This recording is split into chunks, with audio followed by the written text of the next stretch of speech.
Welcome into a Friday. Thank you so much for joining us. We've got a lot of stuff to get to, and I want you guys to go ahead, make it happen at 239-1070. The email address is jmv at 1070thefan.com.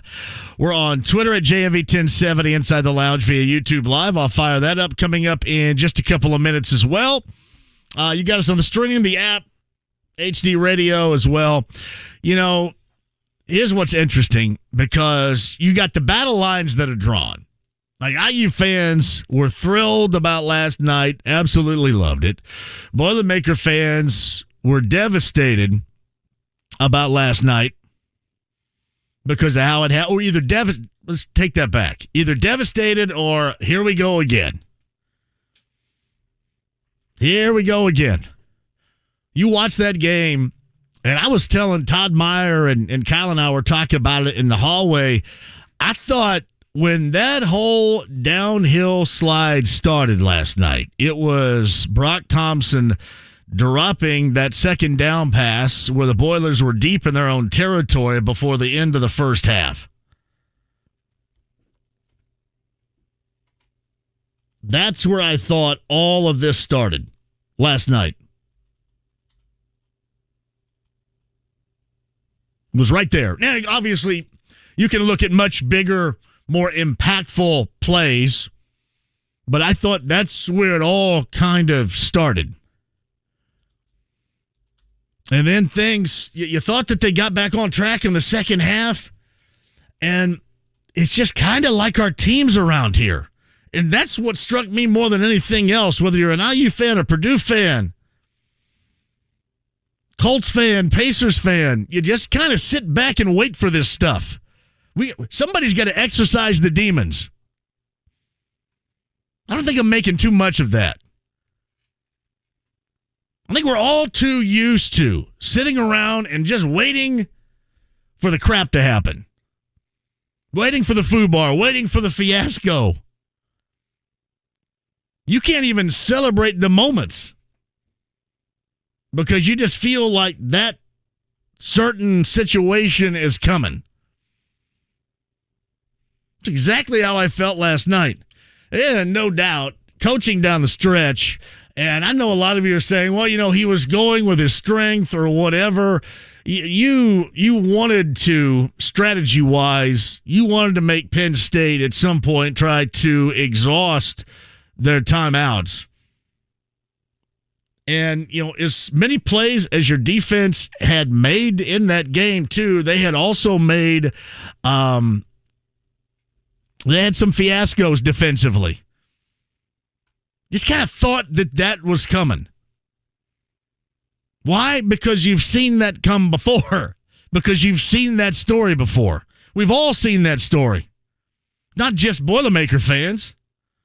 Heck, IU fans are hoping they don't see that later on tonight. Now, who knows? In all likelihood, they probably will. Colts fans are hoping they don't see that. Somebody's got to exercise the demons around here. I don't know if I'm the one to do it. Maybe somebody else out there can do it. Because we have become all too familiar sitting around and just waiting for the crap to happen.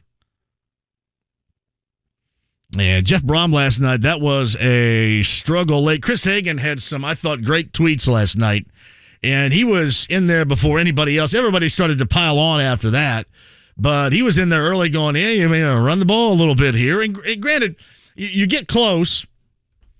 Like the Payne-Durham thing, and this is my world, and evidently not the exact rules. Football can't touch a blade of grass type of rules for a catch. And you know how I feel about the catch, right? And how that rule is defined and or interpreted during the game. I'm sorry, that was a catch. That to me, that was a catch. But you knew that it was going to get overturned basically as soon as it touched a blade of grass. And you knew the way Joe Klatt was going that it was going to end up getting overturned. But, man, I just thought that was a tremendous effort and a great catch. But as soon as it touches the grass, it's over. I'm telling you, for the betterment of all of us around here, all of us, Somebody's got to exercise the demons and push through in a game where we consistently talk about how big it is, how big the moment is, how meaningful it is, and not just screw around and end up letting everybody down. Man, we are in a rut of sports around here right now. Well, I know you're going to find, this here or there, but when you think about it, there hadn't been a lot of love. A lot of heartache, a lot of mad, a lot of criticism, a lot of angry after the fact. There'd been a lot of that. I don't know who's going to be the team to start it, but I am going to be willing to watch and be interested when they do around here.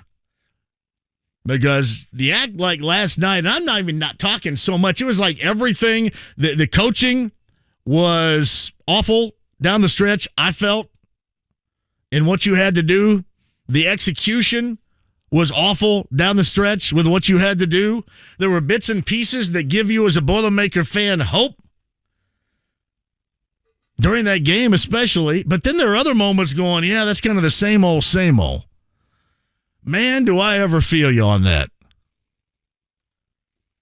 It's exactly how I felt sitting at home. Yeah, Jefferson houses that pick six. Just has a great moment. Pick six and then puke. I thought that was badassery right there. Seriously, let the demons out. And if you got to do it on camera, it's going to be tough anymore not to have anything done that's not on camera because everybody in the world has a camera.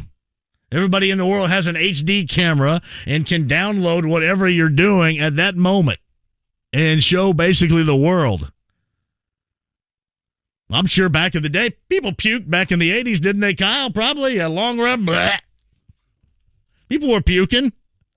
We just didn't have a lot of video of that. Now you got me sitting at home and go, wait a minute. And I wasn't making fun of it. I thought that was a badass moment. You go out there and you throw it out. You make a play of your life so far. And you got to let something out. And believe me, I am a pro puker. When something's got to come out, you got to open the door and let it out. You can't keep it in there. Don't lock the door and keep it in. That's just bad for you. Bad for your health. You got to let it out. So whereas a lot of people wanted to make fun of that, I'm going to prop him up for well done. The pick six and puke. I think it was Bob Cavoy that tweeted last night. I think that was the name of an 80s morning show here in Indy. Pick six and puke. But that was one of the highlights. I will say this. I absolutely love watching Jones and watching Durham play. I do. Those guys are fun, enjoyable to watch. You can tell how much O'Connell leans on them. But, man, if Purdue, if you're going to get taken seriously, you got to make most of the plays, not just some of the plays. And I like him, too. And Reese Taylor last night was a mess. Was a mess. And it could have been more of a mess because he probably should have been flagged for another penalty in that secondary last night where you kind of knew that he thought that it was coming and it didn't. And then the two guys last night, Gus Johnson and Joe Klatt, made a note of it. But I thought more so than just this being about Purdue last night. Purdue's just Purdueing again. That's just using again. That's all. It's what we do. That's what happens around here. I don't know how far back you have to go. I don't know what you have to do to get rid of it outside of winning, right? But that's what I thought about more than anything else. It's just kind of, we've been down this path before, and look what happens.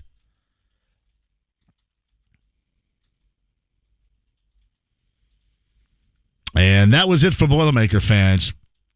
Truth be told, because of their schedule, they're still going to play a significant role. There's no doubt about that.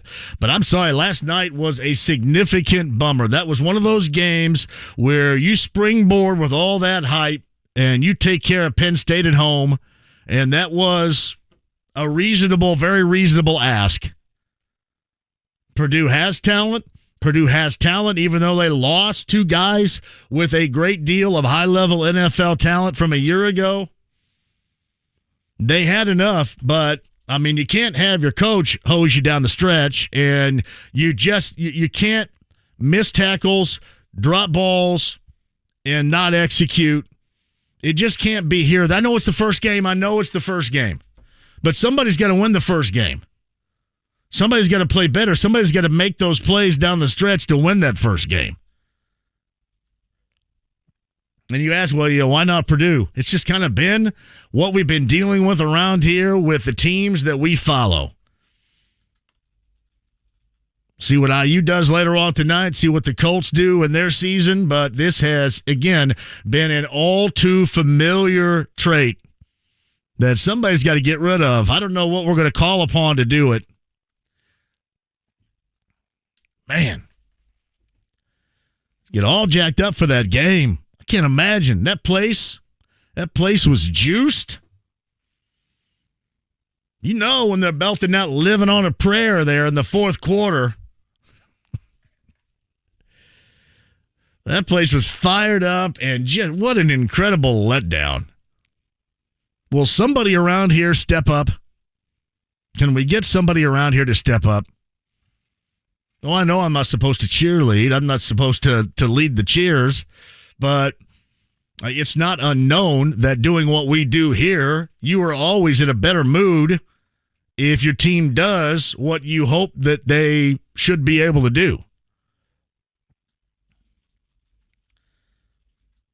And again, the old critical angle will happen for a while and then kind of fade away, and you go, yeah, you know what, whatever.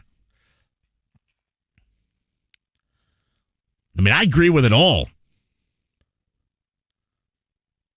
I think Jeff Brom can coach. I just think Jeff Brom screwed up down the stretch. I don't care if you're not supposed to be able to run the football. I don't care if you are going with your bread and butter. Again, I thought trying to make Penn State exhaust as much time and timeouts as possible. And maybe you surprise them at some point late. Because clearly every time you threw it over Joey Porter Jr.'s way, it wasn't really going well often. But somebody's got to break the streak, break the chain. Who's going to be able to do it? I think we've all kind of become a little bit comfortable in this. I don't want to become comfortable in this. This stinks.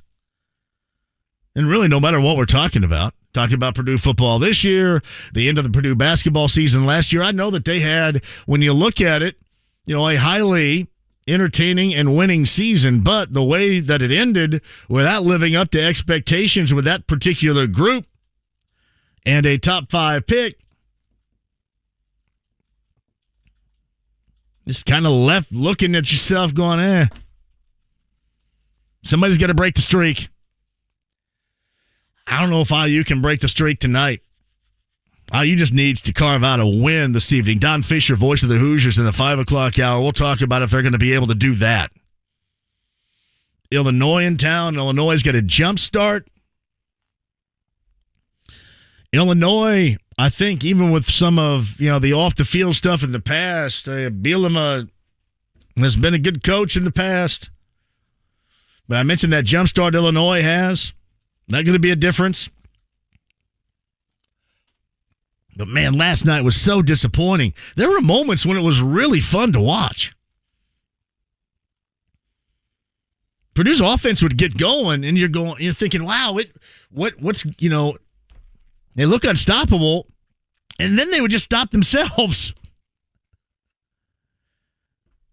You can't stop yourself. Now, that drop from Thompson deep in your own territory, I thought that's when it all started. What was that, the second to final first half possession when that happened, I believe? And I don't even want to get into the comedy of errors trying to tackle a couple of different times. It seems like in moments in which weren't down the stretch, you saw a lot of good out of the Boilermakers, but whether we're talking about the end game of the first half or the end game of that contest in general, not so much.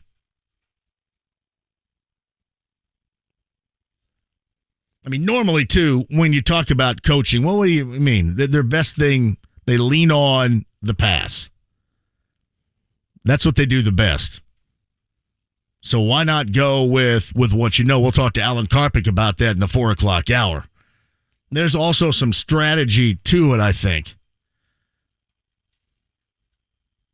I mean, to me, last night, late, kind of looked more like just going out and playing a little bit of pickup football than it is actually, all right, well, we've got this team right here. Here's what we need to do to get it done. And you can make that argument that it happened certainly on both sides of the football. But it's just magnified because you had the lead and an opportunity to really try to work some clock, to milk some clock, and then you couldn't get it done. It's going to drive some people nuts. At home, feeling good about yourself. We were talking out in the hall. All right, so, now, obviously, what can you do? Well, the schedule is as such as Purdue still should have a really good season. That was just kind of the pace setter. I mean, it's kind of like your grades, right? You always want to start out well. You don't want to be trying to play catch-up. Ask the Colts about that in recent history.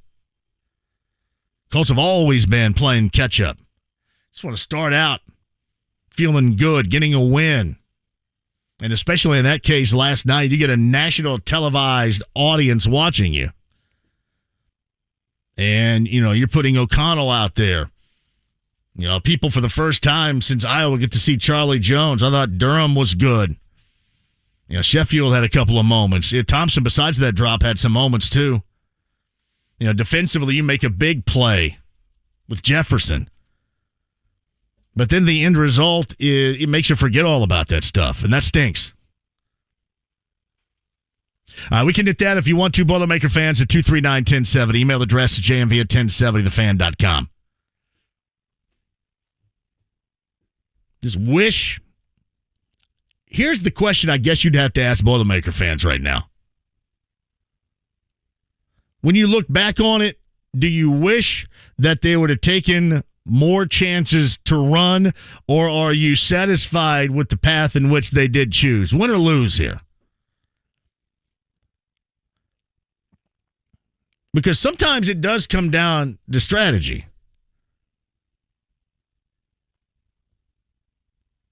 And I don't know how much strategy it was going to take to beat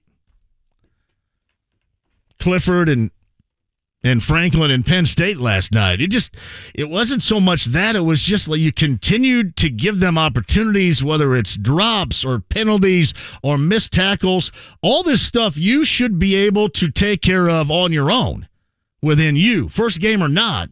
And that goes for the coaching aspect of it as well. Don't think you treat those final 6 like you do any other 6-minute span. Kind of look at it as time and score a little bit, don't you?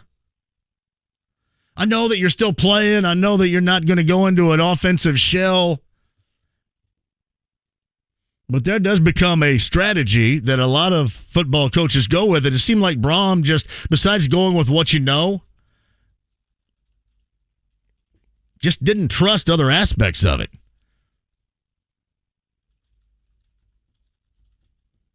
So I think we all thought that last night. I know a lot of people jumped on late. I look at it this way as well. You can get into a lot of things, and certainly coaching was a tremendous asset, or I should say lack of a tremendous asset down the stretch, but just so many errors, whether it's penalties, as I mentioned, or the drop passes, or the missed tackles. Can't have that. From a lot of guys that should know better. Reese Taylor should know better. Reese Taylor should be better. Can't have that. Can't have that. Not when people want to talk you up, build you up, and then you look good in some moments, but your moments when you look bad are like that. That does not create a great deal of believability. Heartache, frustration, it does create. We'll dive into that with Alan Karpick coming up in the 4 o'clock hour. Bob Lovell's going to join us coming up at the bottom of this hour. Bob has got week number 3 of high school football coming up later on tonight. You got breaking news over there, too? Hit the breaking news sounder. Kyle Udemark's in studio with me. We've got breaking news to the breaking news desk. This is Kyle Udemark. Second day in a row, we're breaking out the breaking news sounder, but there has been an agreement by the college football commissioners, the playoff is expanding to 12 teams. Starting this year? We don't know. No. 2026, maybe 2024. They're still trying to work that out. So starting in 3 months? It is happening. It is happening. And nobody should be surprised. With the money that's floating around out there, do you think anybody's going to leave a dime on the table? Hell no. Everybody's in. Let's do this. Everybody. Nobody's going to leave a dime on the table. I'm starting to understand that philosophy, too. I think we all need to start maybe understanding that philosophy when it comes to sports. Hey, JMV, you worded that perfectly. As a fan, we're just always waiting for something bad to happen. Last night, when the other Purdue fans were celebrating, I had the usual sinking feeling. Not being able to close games seems to be the Indiana way. It's the sports teams around here we follow. You look around, this has been an issue with everybody. Everybody around here. And at some point, somebody's got to stop it. Give me the last time with a sports team around here you didn't have that feeling.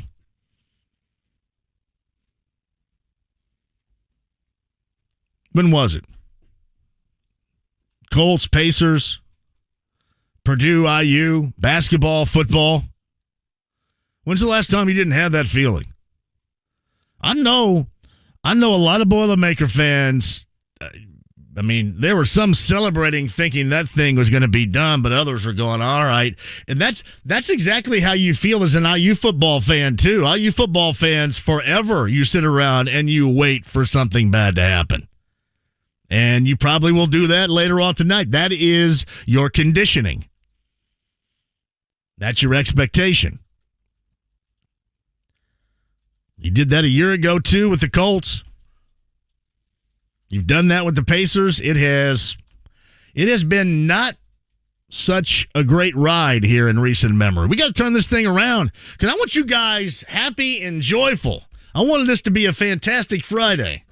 Yeah, instead, everybody's down, everybody's pissing and moaning. And now I'm going to get all these emails and tweets about all you ever do is complain. All it ever is negative. I would love it to be positive, but unfortunately, it normally is not positive for longer than like 5 minutes. I try my damnedest to stay out of it. I don't want to do it. I don't want to play the game that way. I don't want to play this role that way. Others are good at it. Others thrive in that environment. I don't. Guys work long and hard. Something good, sustainably good, has to happen with your favorite sports team at some point. Has to. And get out of this rut. Nah, I can't sit at home and hope for crap to happen around here so I have something to piss and moan about the next day. I don't like that.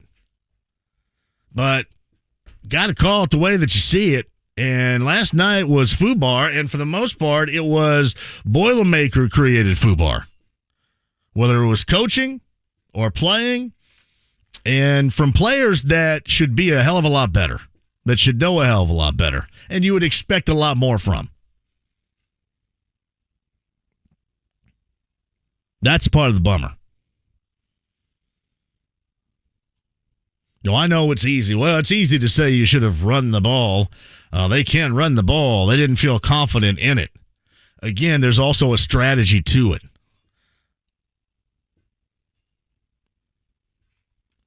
And I thought, why not try that? And, even if you didn't try that, I don't know why. Was there a reason why they kept throwing at Joey Porter Jr.? If I had to, Joe Klatt said his name like 900 times last night. He's only the best cornerback probably in the Big Ten this year. Well, he's going to be the best one in the nation, the way he's getting talked up. They talked up Joey Porter Jr. last night the way the Purdue fans wanted their team talked up. He ended up getting all that hype that Purdue fans wanted their team to get. All right, who's going to break this chain? Who's with me on it? Quick break, and we'll come back. Don Fisher, Alan Karpick, Bob Lovell. Busy Friday. Nick Swardson tickets. I shall explain as well. This is 93.5 and 107.5 The Fan. The Mower Shop in Fishers introduces Spartan Mowers, strongest lineup in the mowing industry for any yard, anytime. Find Spartan at themowershop.com and 317-849-9500. O'Reilly Auto Parts provides more than just the right parts for your repair. Our professional parts people can also offer free check engine light diagnosis. We can scan your vehicle and provide a list of possible fixes. Find the right parts for you or recommend a great local repair shop. Don't ignore your check engine light. Stop by your local O'Reilly Auto Parts. O'Reilly Auto Parts. There's more at Four Winds Casino South Bend. More games, more winning, more fun.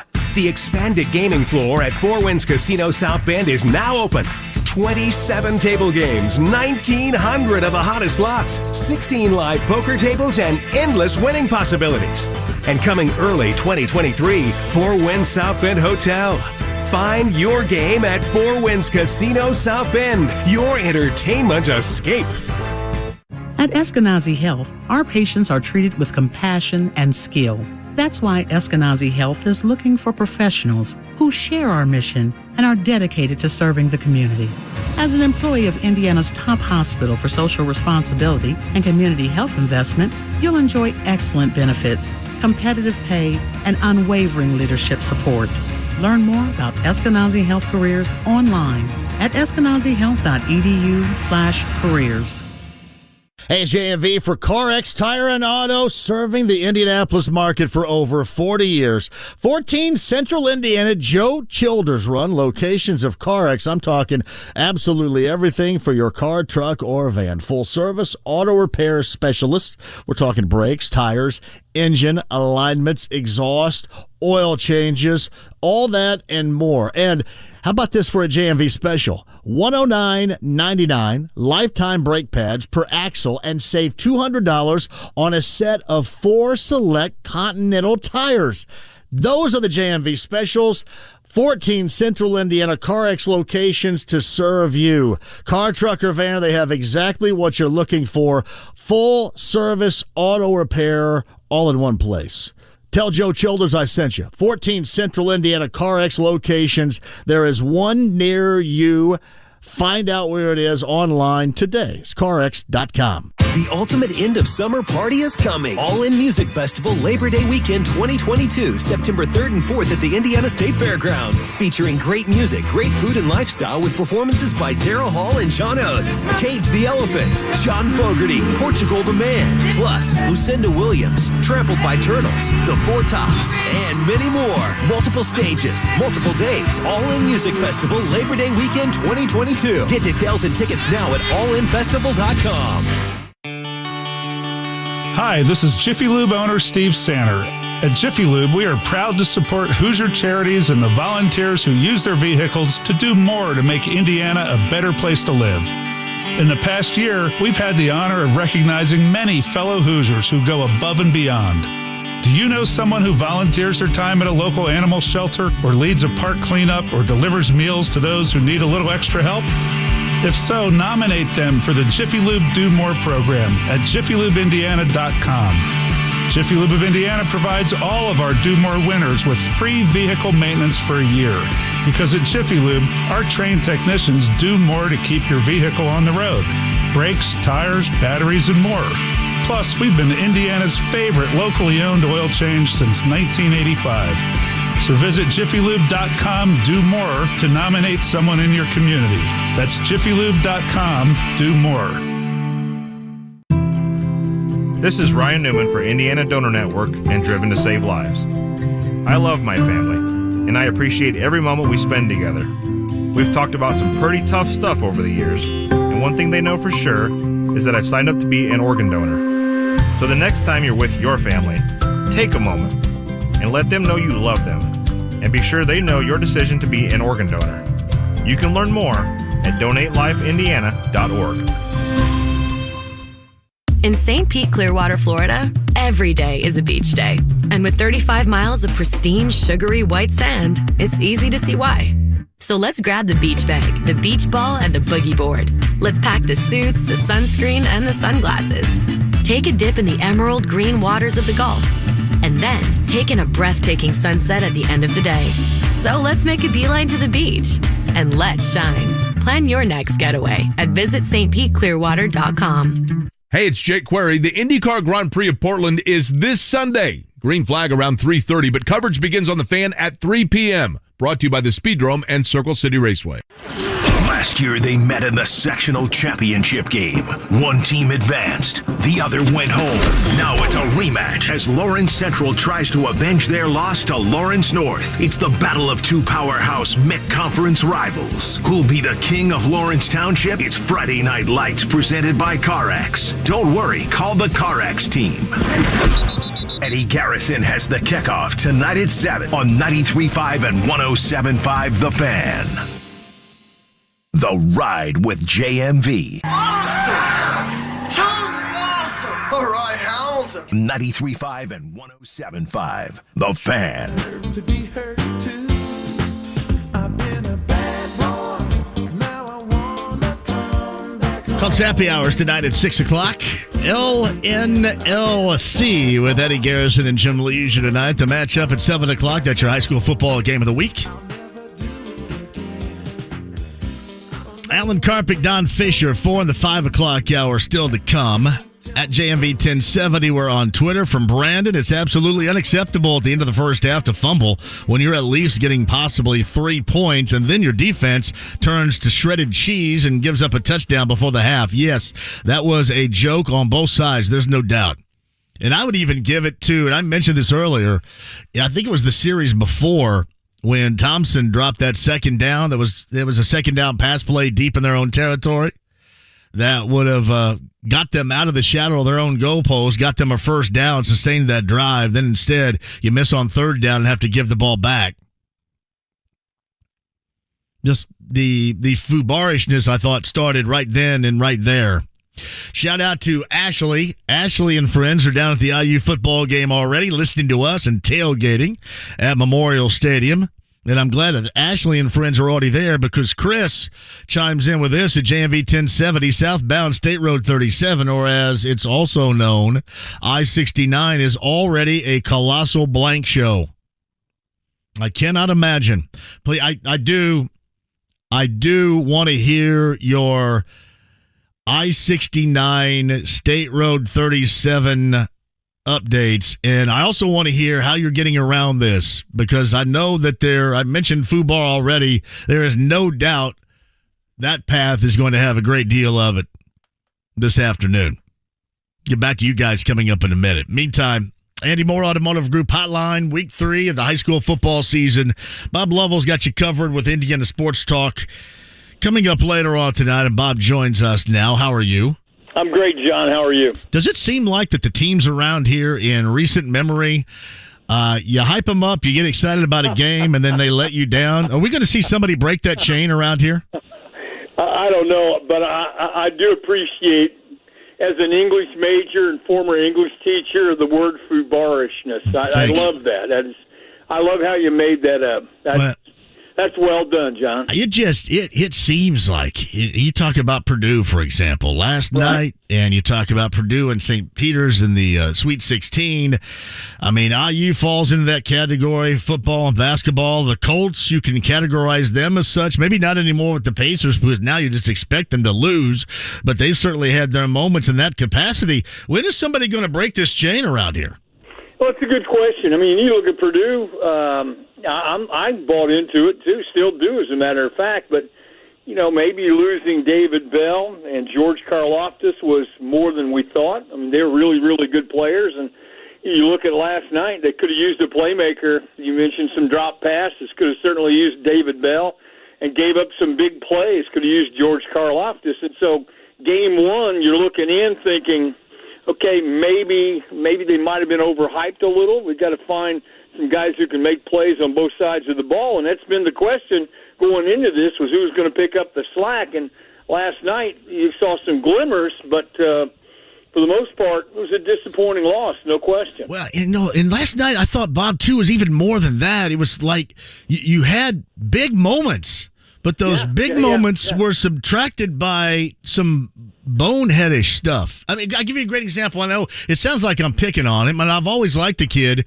but I expect so much more out of Reese Taylor defensively than what he gave last night. You got to expect more out of somebody that has been, a good player and certainly a higher class player in that secondary. You got to count on him more. You can't have Brock Thompson dropping the pass. You can't have these guys dropping passes, but they had good moments. Jones and Durham, I thought, looked good most of the time out there, but you just kind of mix too many of the boneheaded stuff plays in, coaching as well, with the stuff that you did well, and this is what happens, I guess, against a decent team as an end result. No, I think one of the issues, though, is it exposes you for being a team that doesn't have much of a margin for error. But you got to, everybody has to make the play. You understand what I mean? You got to do everything right, and everybody has to do everything right. That's a tough line to walk, especially when you're playing decent teams, and so. Again, first game, I understand it. Still some questions. You just hope that they bounce back and can get some things turned around. Offensively, I thought they were okay, and I expected a little more out of Aiden O'Connell, but you know what I mean? Overall, it was just a disappointing. You're sitting on the edge of your chair there at times. You're excited about certain things, but then when you have to make a play, it doesn't happen. Yeah, I think part of the problem is, and that's what we have, and I mentioned, it's an all-encompassing issue with the sports teams we're talking about around here. You end up as a fan sitting around and waiting for the crap to happen.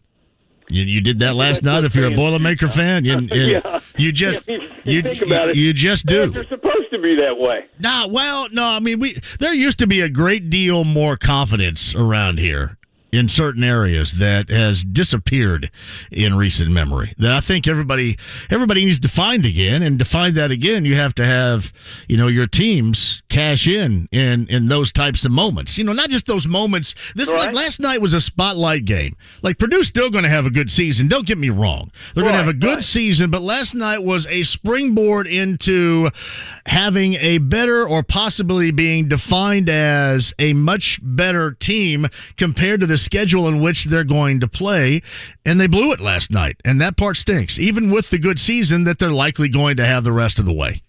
Well, things are set up for them. You talk about the schedule and being in that in the division they're in. Things have been set up.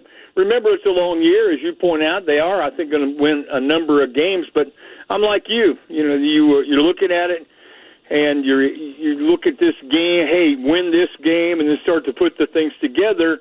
You get really excited, but you remember you have to win that first one. And I would say that's always the most difficult game you play in your schedule, is that first one. And you're still looking to have – there's still a number of question marks that have to be answered for this group. So Bob Lovell, Indiana Sports Talk's coming at you later on tonight at 9:30. Bob's on the Andy Moore Automotive Group hotline. Got a busy week number 3 of high school football tonight. Let's start with the matchup.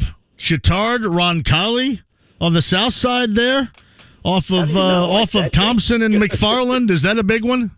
It's a huge game for the obvious reasons, because of who it is and how good both of them are. I mean, Chittard's number 1 in 3A, Roncalli number 2 in 4A. So the stage is set. They know a lot about one another. Roncalli's off to a great start after a tremendous year a year ago. Chittard bouncing back from a non-Chittard-like season in many respects last year. So one of those games, one of those situations where manage the emotions, take care of the ball, don't turn it over, make plays when you have to. But it's a huge game, without question. Looking around the state, that's probably the best game that's out there, to be perfectly honest. Yeah, we got a lot of other games certainly on the schedule, and this is where you start to make. I mean, you start to be justified with what you've done as far as your body of work, isn't it? You get to week number 3 of this high school football season. 1/3, as crazy as that sounds, 1/3 of the way through the regular season after tonight. And you're right. What you're doing is you're starting to separate the contenders from the pretenders, as people like to say. And so, week number 3, if you're still searching for some answers to some basic things as a football team, things aren't looking good for you. But they're great games, all divisions, all classes tonight, and we had that whole thing about, well, you're going to improve from game 1 to game 2, and we had that last week. But this time now, you have to start to put some things together on a consistent basis, and schedule-wise, you're starting to get into conference play too. So this is a big weekend for a number of reasons. They had a good season a year ago. They're kind of on the fringe. They used to be in the wheelhouse, kind of on the fringe now, down in Spencer in the heart of Owen County. But the Owen Valley Patriots had a fantastic year, certainly by their football standards a year ago. Started out the season putting up 77 and 57 respectively. They are matching up against Indian Creek tonight. Sounds like that you got another good team down in Spencer with the Patriots of Owen Valley to start this year. Well, and Casey Gillen's group, brand new coach, Mike's son, tremendous pedigree, so to speak, has a team that started out 2-0. They can score a lot of points. This will be an interesting game because both teams are capable of throwing it around the yard and scoring a lot of points.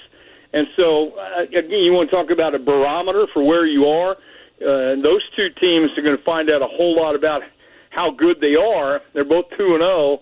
And they're playing great opponents, and so it's one of those fun games to find out really whether you deserve to be where you are.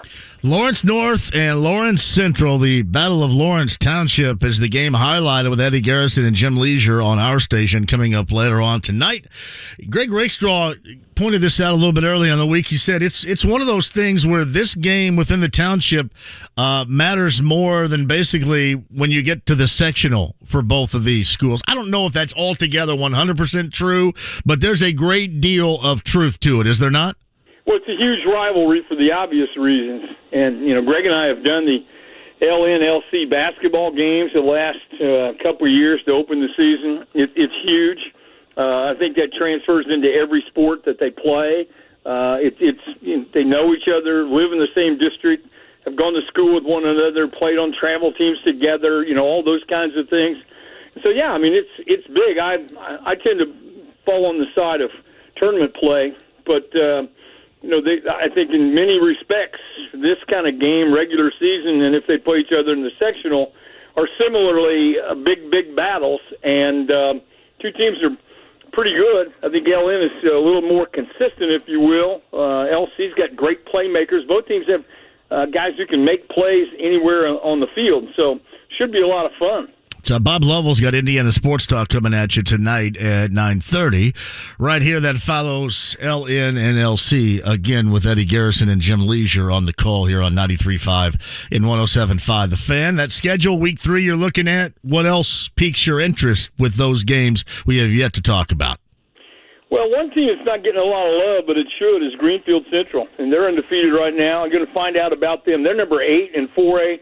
They play number 10, Mount Vernon. I think that is a fine way to find out how good you are and where you are in the progress of your team. And that's a game that hasn't drawn a whole lot of attention, but quite frankly, I think it's a really, really good one. Guerin Catholic, Heritage Christian. Guerin Catholic is number 5 in 3A, Heritage Christian number 8 in 2A. It's a heck of a game. I mean, it really is. It's a Guerin Catholic team that's really, really good. Heritage Christian playing well, so you'll find out a lot of things about both teams tonight. So there's a couple of games there locally, and then Triton Central and Lutheran. Triton Central, really, really good. Number 7 in 2A. Lutheran, defending champs in 1A, and rolling again. So there are 3 games that have a little bit of fun, something of interest for a lot of different reasons.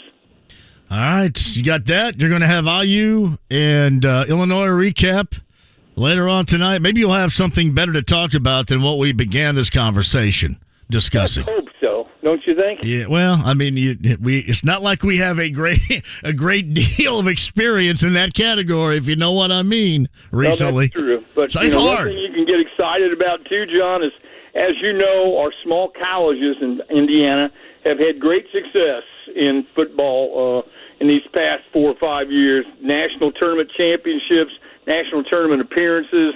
There's a lot to be excited for in terms of college football outside of the Division I level. Oh, there's no doubt about it. You got a busy schedule coming at you, right? Well, you do. Coming up tomorrow? One of those Saturdays where basically everybody's playing, and a lot of great games in college football. Without question, one of the fun weekends of the entire year because you get a chance to get out and play and not be able to hit somebody wearing a different jersey. Butler's at home. Yep. Against St. Thomas.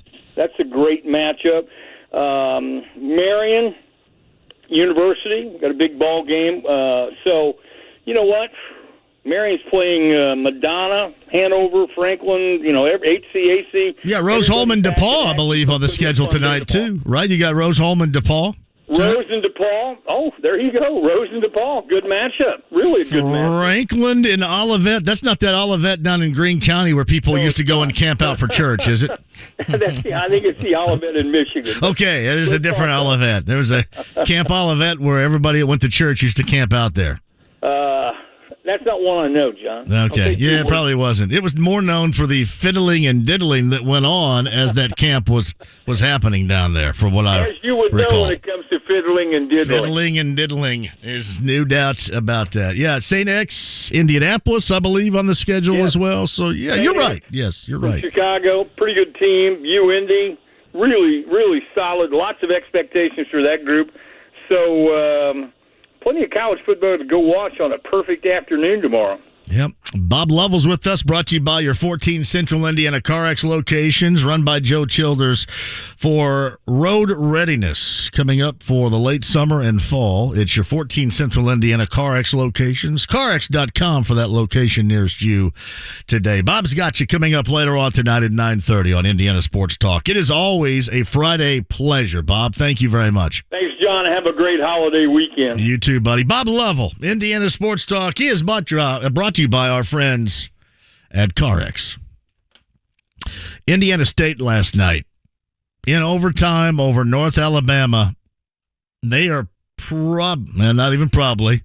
I anticipate a beating being handed out next week up at Ross-Ade with my Sycamores, but given the circumstances and the tragedy of a couple of weeks ago, this is that was a moment last night. I don't care who they were playing, where they were playing.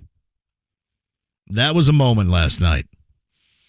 So congratulations to Coach Mallory and Indiana State for that 17-14 overtime win over North Alabama.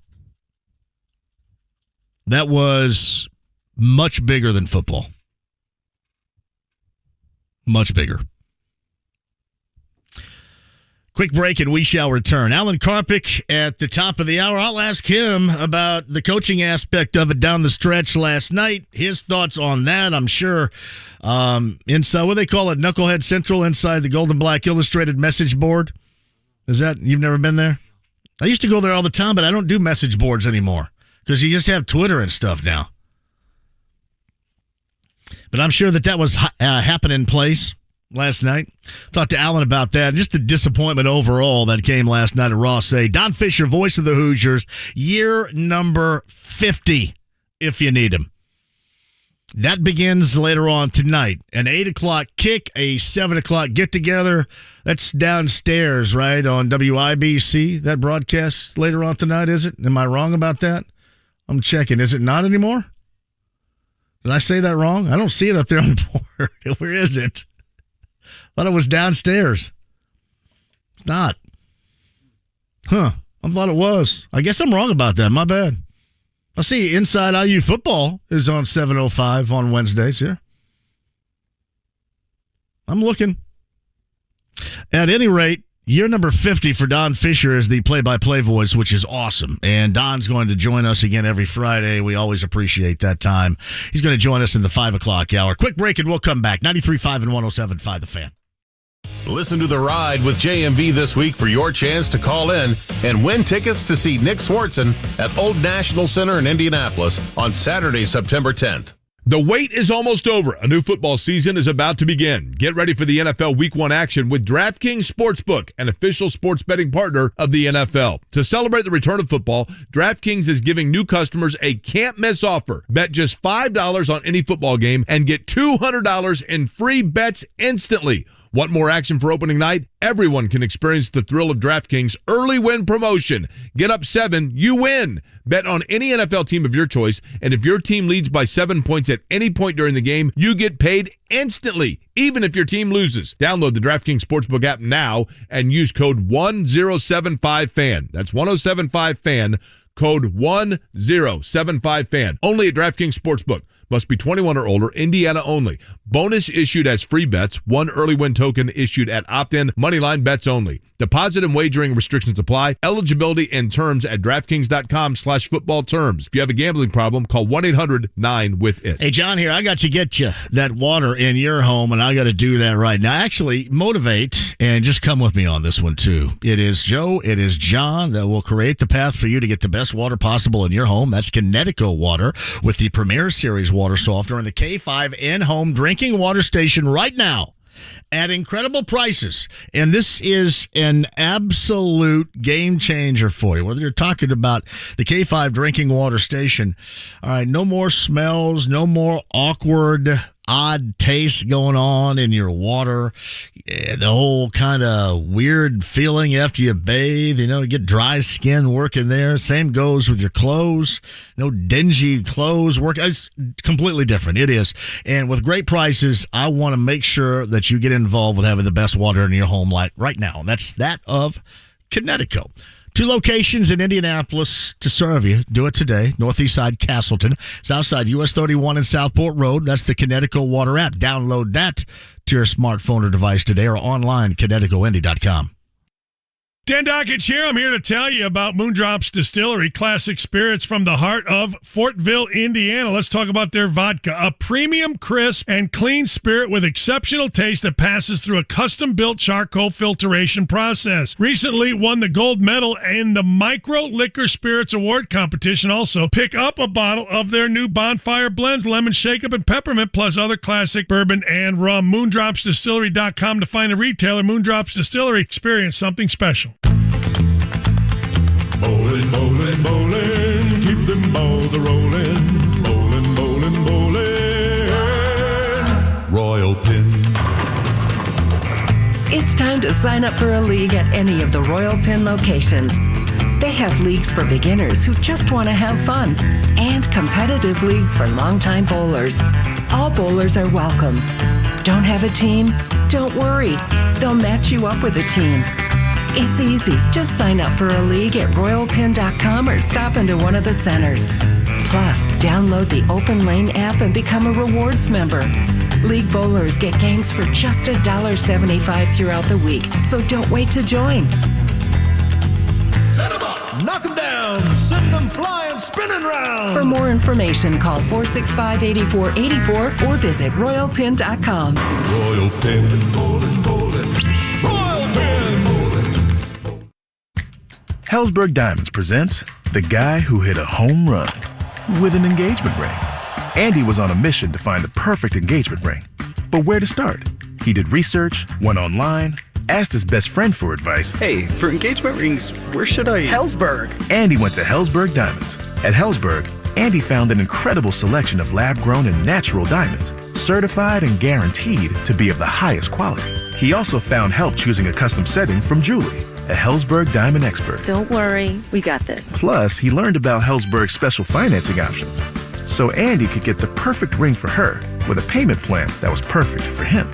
And when it was time to propose, he got the reaction he wanted. Wow, you really hit it out of the park, babe. Mission accomplished. Be like Andy. Find the ring of her dreams at a Helzberg store near you or at Helzberg.com. And right now, take advantage of special financing offers. Hurry, offer ends soon. The IRS is ramping up collection, and if you owe back taxes or have years of unfiled tax returns, listen carefully. Before it's too late, check your eligibility for the Fresh Start program still offered by the IRS to reduce or even eliminate your tax problems. Call our special hotline number now and find out in minutes if you qualify for these life-changing debt reduction programs. Business or personal, if you're in a payment plan with no end in sight, have unfiled tax returns, under audit, have a wage or bank levy, or finally just want to know your options, call the experts at Republic Tax Relief and stop collections immediately. A-plus rated by the Better Business Bureau with a 5-star rating from Yelp, this veteran-owned company has the fight you need to take on the IRS. Don't go at it alone. Call their hotline number now, 800-491-3318. That's 800-491-3318. Find out if you qualify today. Call 800-491-3318 or go to republictaxrelief.com. Hubler makes it easy to get your perfect car or truck. Get your vehicle your way. They'll help you pre-order a vehicle built just for you. Visit drivehubler.com. Oregon faces defending national champion Georgia in college football action. Tomorrow at 3 on 93.5 and 107.5 The Fan. The Ride with JMV. It's Jim Perry, now talk to him, damn it. 93.5 and 107.5 The Fan.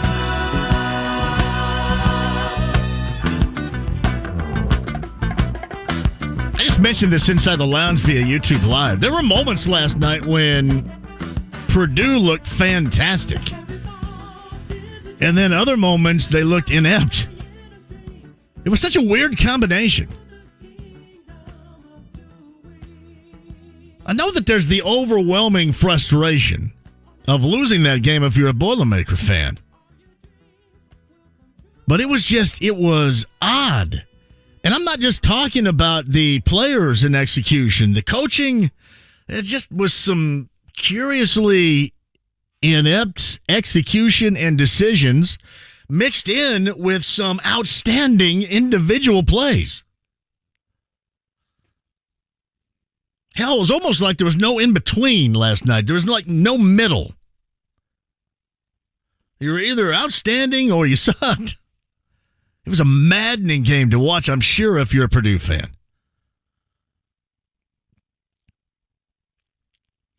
Inside the lounge via YouTube Live, JMV, this is from Harpoon. Braum is one of the worst coaches in the Big Ten. His defensive coaches, for what they are given, should be commended, even though their defense stinks. It's like trying to make diamonds from Scooby snacks. Scott Smith said Braum pissed that game away in the fourth. Giving up 21 unanswered was bad in the second. Now, the way you ended both halves of play, Purdue.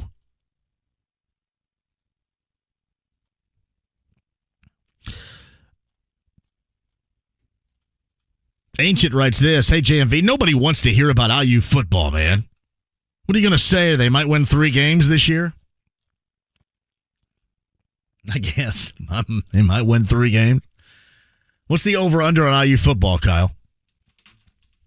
5?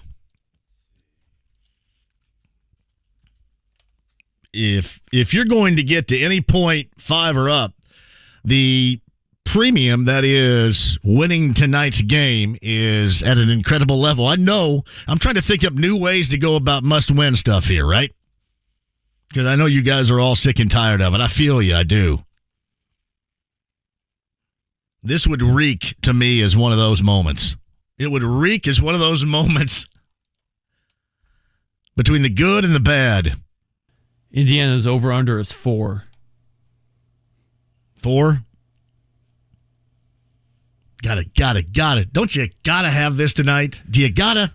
This is a big one. You guys are all jumping on board of the must-win first game of the season stuff, right? You gotta have it.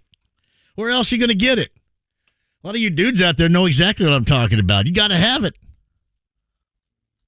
Quick break, we'll come back. Alan Karpik of what was some fantastic football last night and then some ineptitude mixed in, really no in-between. We'll get to that in a very disappointing home loss to start the season for the Boilers. Alan Karpik joins us next. College football coverage this Saturday on The Fan is brought to you by Family Heating and Air, your trusted independent American Standard heating and air conditioning dealer in Indianapolis. FanDuel wants you to be ready for game day when college football kicks off this week. Right now, new customers can get $150 in free bets guaranteed for week 1. Just place a $5 bet and you get $150 in free bets whether you win or lose. IU and Purdue don't kick off until we flip the calendar to September, but if you want to get that bankroll started, check out the Big Ten games that are taking place this week, like Nebraska taking on Northwestern and Illinois hosting Wyoming. If you've been thinking about joining FanDuel, now's the perfect time to give it a shot. The app is safe, secure, and easy to use, and they're always hooking you up with great odds. So see for yourself why FanDuel is America's #1 sportsbook. Download the FanDuel Sportsbook app today and sign up with promo code MARK to place a $5 bet and get $150 in free bets guaranteed to kick off the college football season. Again, that's promo code MARK, M-A-R-C, 21 and over and present in Indiana. First online real money wager only. $10 first deposit required. Bonus issued is now withdrawable free bets that expire 14 days after receipt. Restrictions apply. See full terms at sportsbook.fanduel.com. Gambling problem? Call 1-800-9-WITH-IT. Hey, everybody, we've all heard stories from friends and family about something really bad that happened. You're in an accident, there's a painful, life-altering injury, huge medical bills, even wrongful death, all from someone else's fault. Some of you are dealing with it right now.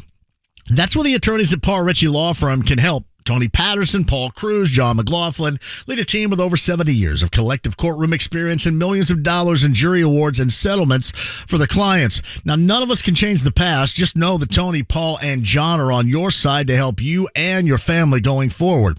They're recognized by Super Lawyers and U.S. News and World Report as being among the leading injury lawyers in Indiana. Even if you're unsure you have a case, give Paul Ritchie a call. They'll listen and give you their free experience legal opinion. Call 317-269-2509 or visit parinjury.com. That's P-A-R-R injury.com.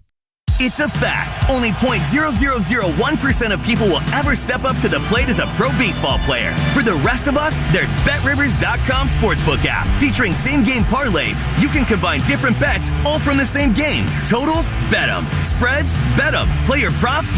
It's a home run. Download the BetRivers.com Sportsbook app today. It's a whole new game. Must be 21. Must be located in Indiana. Gambling problem? Call 1-800-9-WITH-IT. 1-800-994-8448. The ultimate end of summer party is coming. All In Music Festival Labor Day Weekend 2022, September 3rd and 4th at the Indiana State Fairgrounds. Featuring great music, great food and lifestyle with performances by Daryl Hall and John Oates, Cage the Elephant, John Fogerty, Portugal the Man, plus Lucinda Williams, Trampled by Turtles, The Four Tops, and many more. Multiple stages, multiple days. All In Music Festival Labor Day Weekend 2022. Get details and tickets now at allinfestival.com. Ball State football has 5 Saturday home games. Join us September 10th as the Cards take on Western Michigan at 2 p.m. Secure tickets at ballstatesports.com or charge by phone 888-BSU-TICKET. 93.5 and 107.5. The Fan. WIBC HD2 W298BB, WIBC HD3 W228CX, Indianapolis. Padres, Dodgers, Sunday Night Baseball. The coverage begins at 6 on 93.5 and 107.5 The Fan. The Ride with JMV. Are you kidding? You think I'd join this crummy snobatorium? But this whole place sucks. That's right, it sucks. 93.5 and 107.5. The Fan.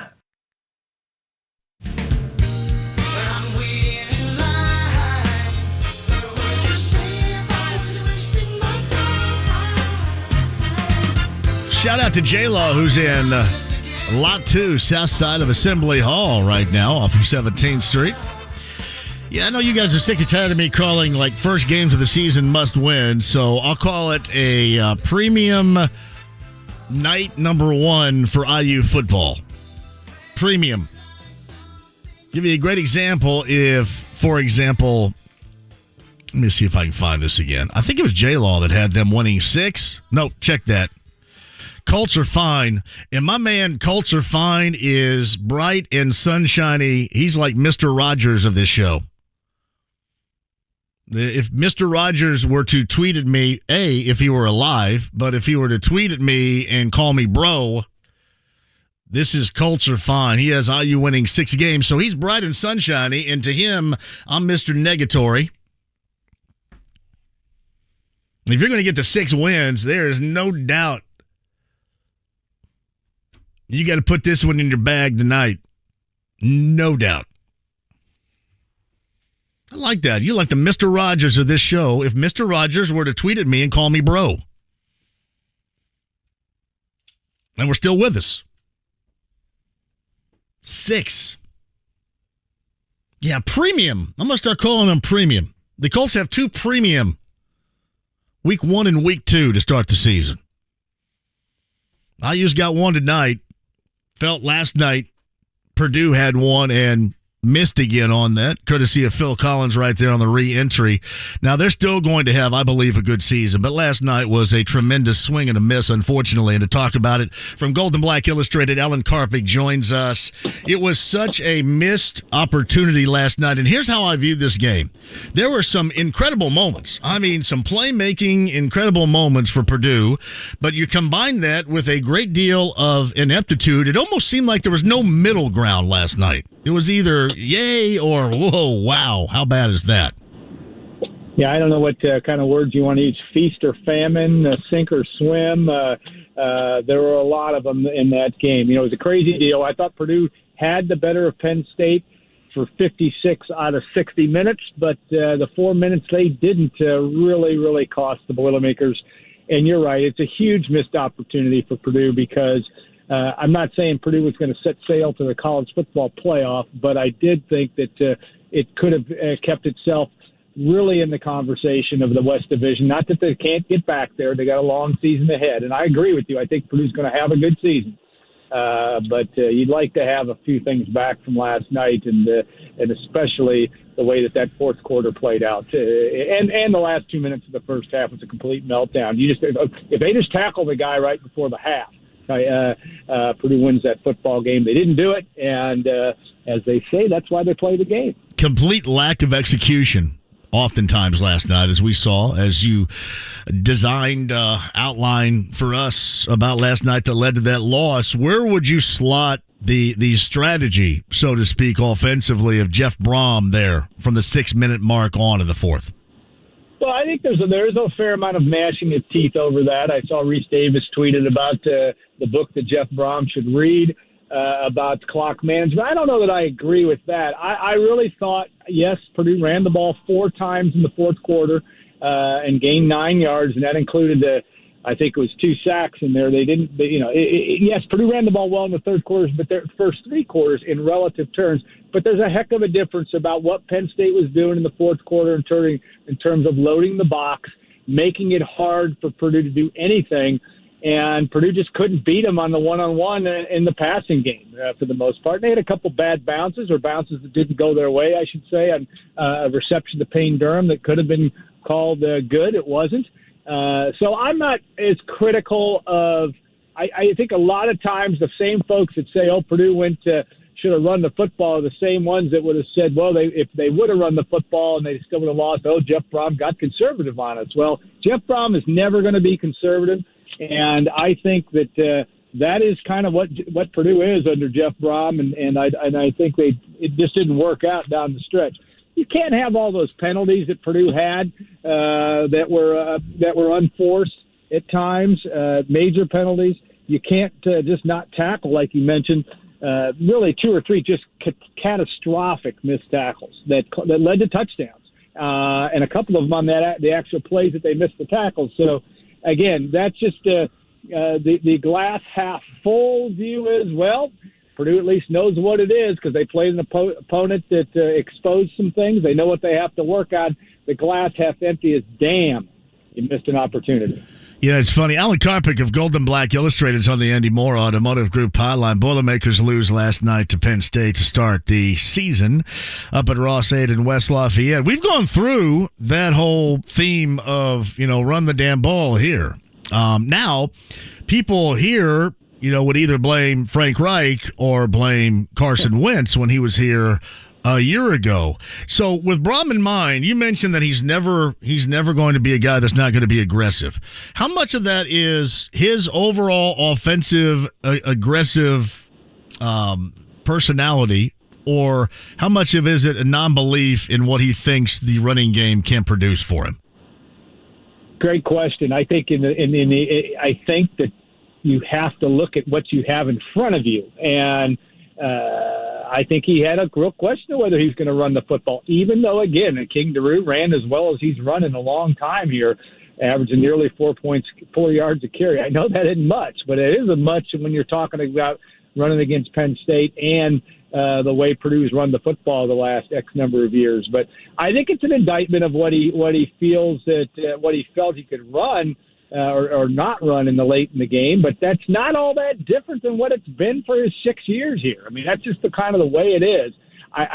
Is that accepting mediocrity because Purdue can't recruit Mike Allstott to come back and play? I don't know, but it was an indictment. I think you have to look at it realistically. Yeah, he chose not to run the football, or Aiden O'Connell made some switches at the line, which could have also happened as well, to throw the ball downfield a little bit more. I thought it would have been great if they could have burned a little more clock with some high percentage passes in a flat. But that's me sitting upstairs and not knowing all of what's going on. But I do think that it was unfortunate that you had not one, not two, but three stops, I think, in the fourth quarter, if I remember right, that Purdue really made defensively. And, yes, they didn't make the stop in Penn State's last drive when it really counted. I get that. But the defense really was the only thing that was going on in the fourth quarter when you think about that. And then, of course, the lightning bolt, Chris Jefferson, 72-yard return, and a little bit of a stomach issue after that one, as well as most fans that watched the game on TV saw. Yeah, I thought that was badass, by the way. I did. Pick six and puke is awesome. I thought he was. And Chris Jefferson's another example of the kind of guys. Scotty Humpick, too, another kid that played at Humpick played obviously at Middle Tennessee, but you get Chris Jefferson from Findlay.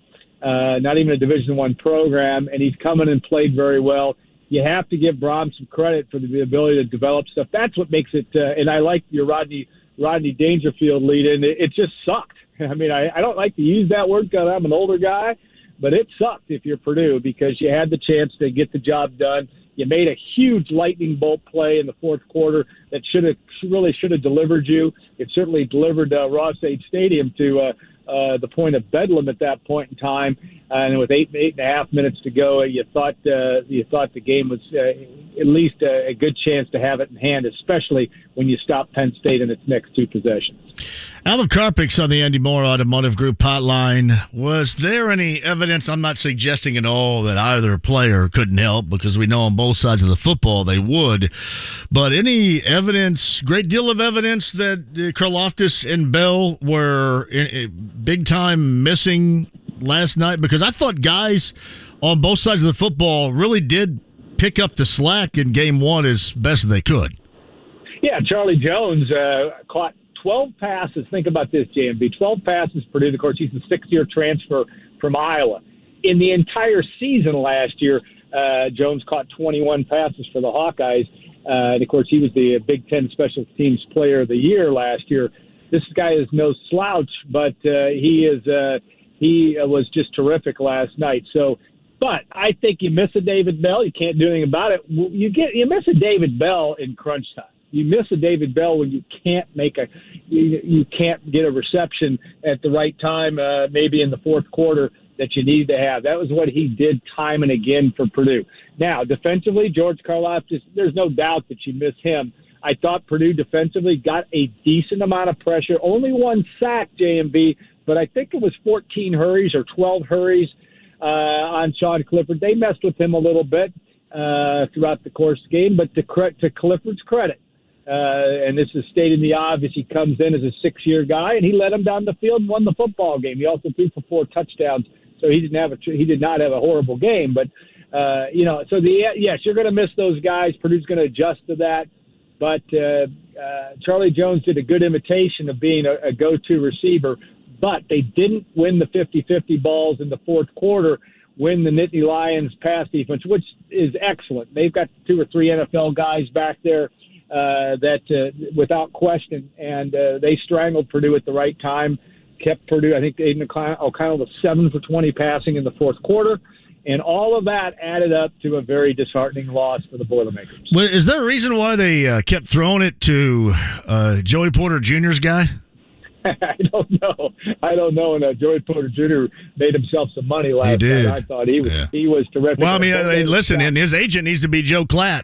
He said his name about 900 times last night. That's what I heard. I heard that there was a lot of that talking. I haven't gone back and rewatched the game yet, but that's to his credit. He played well at the right time.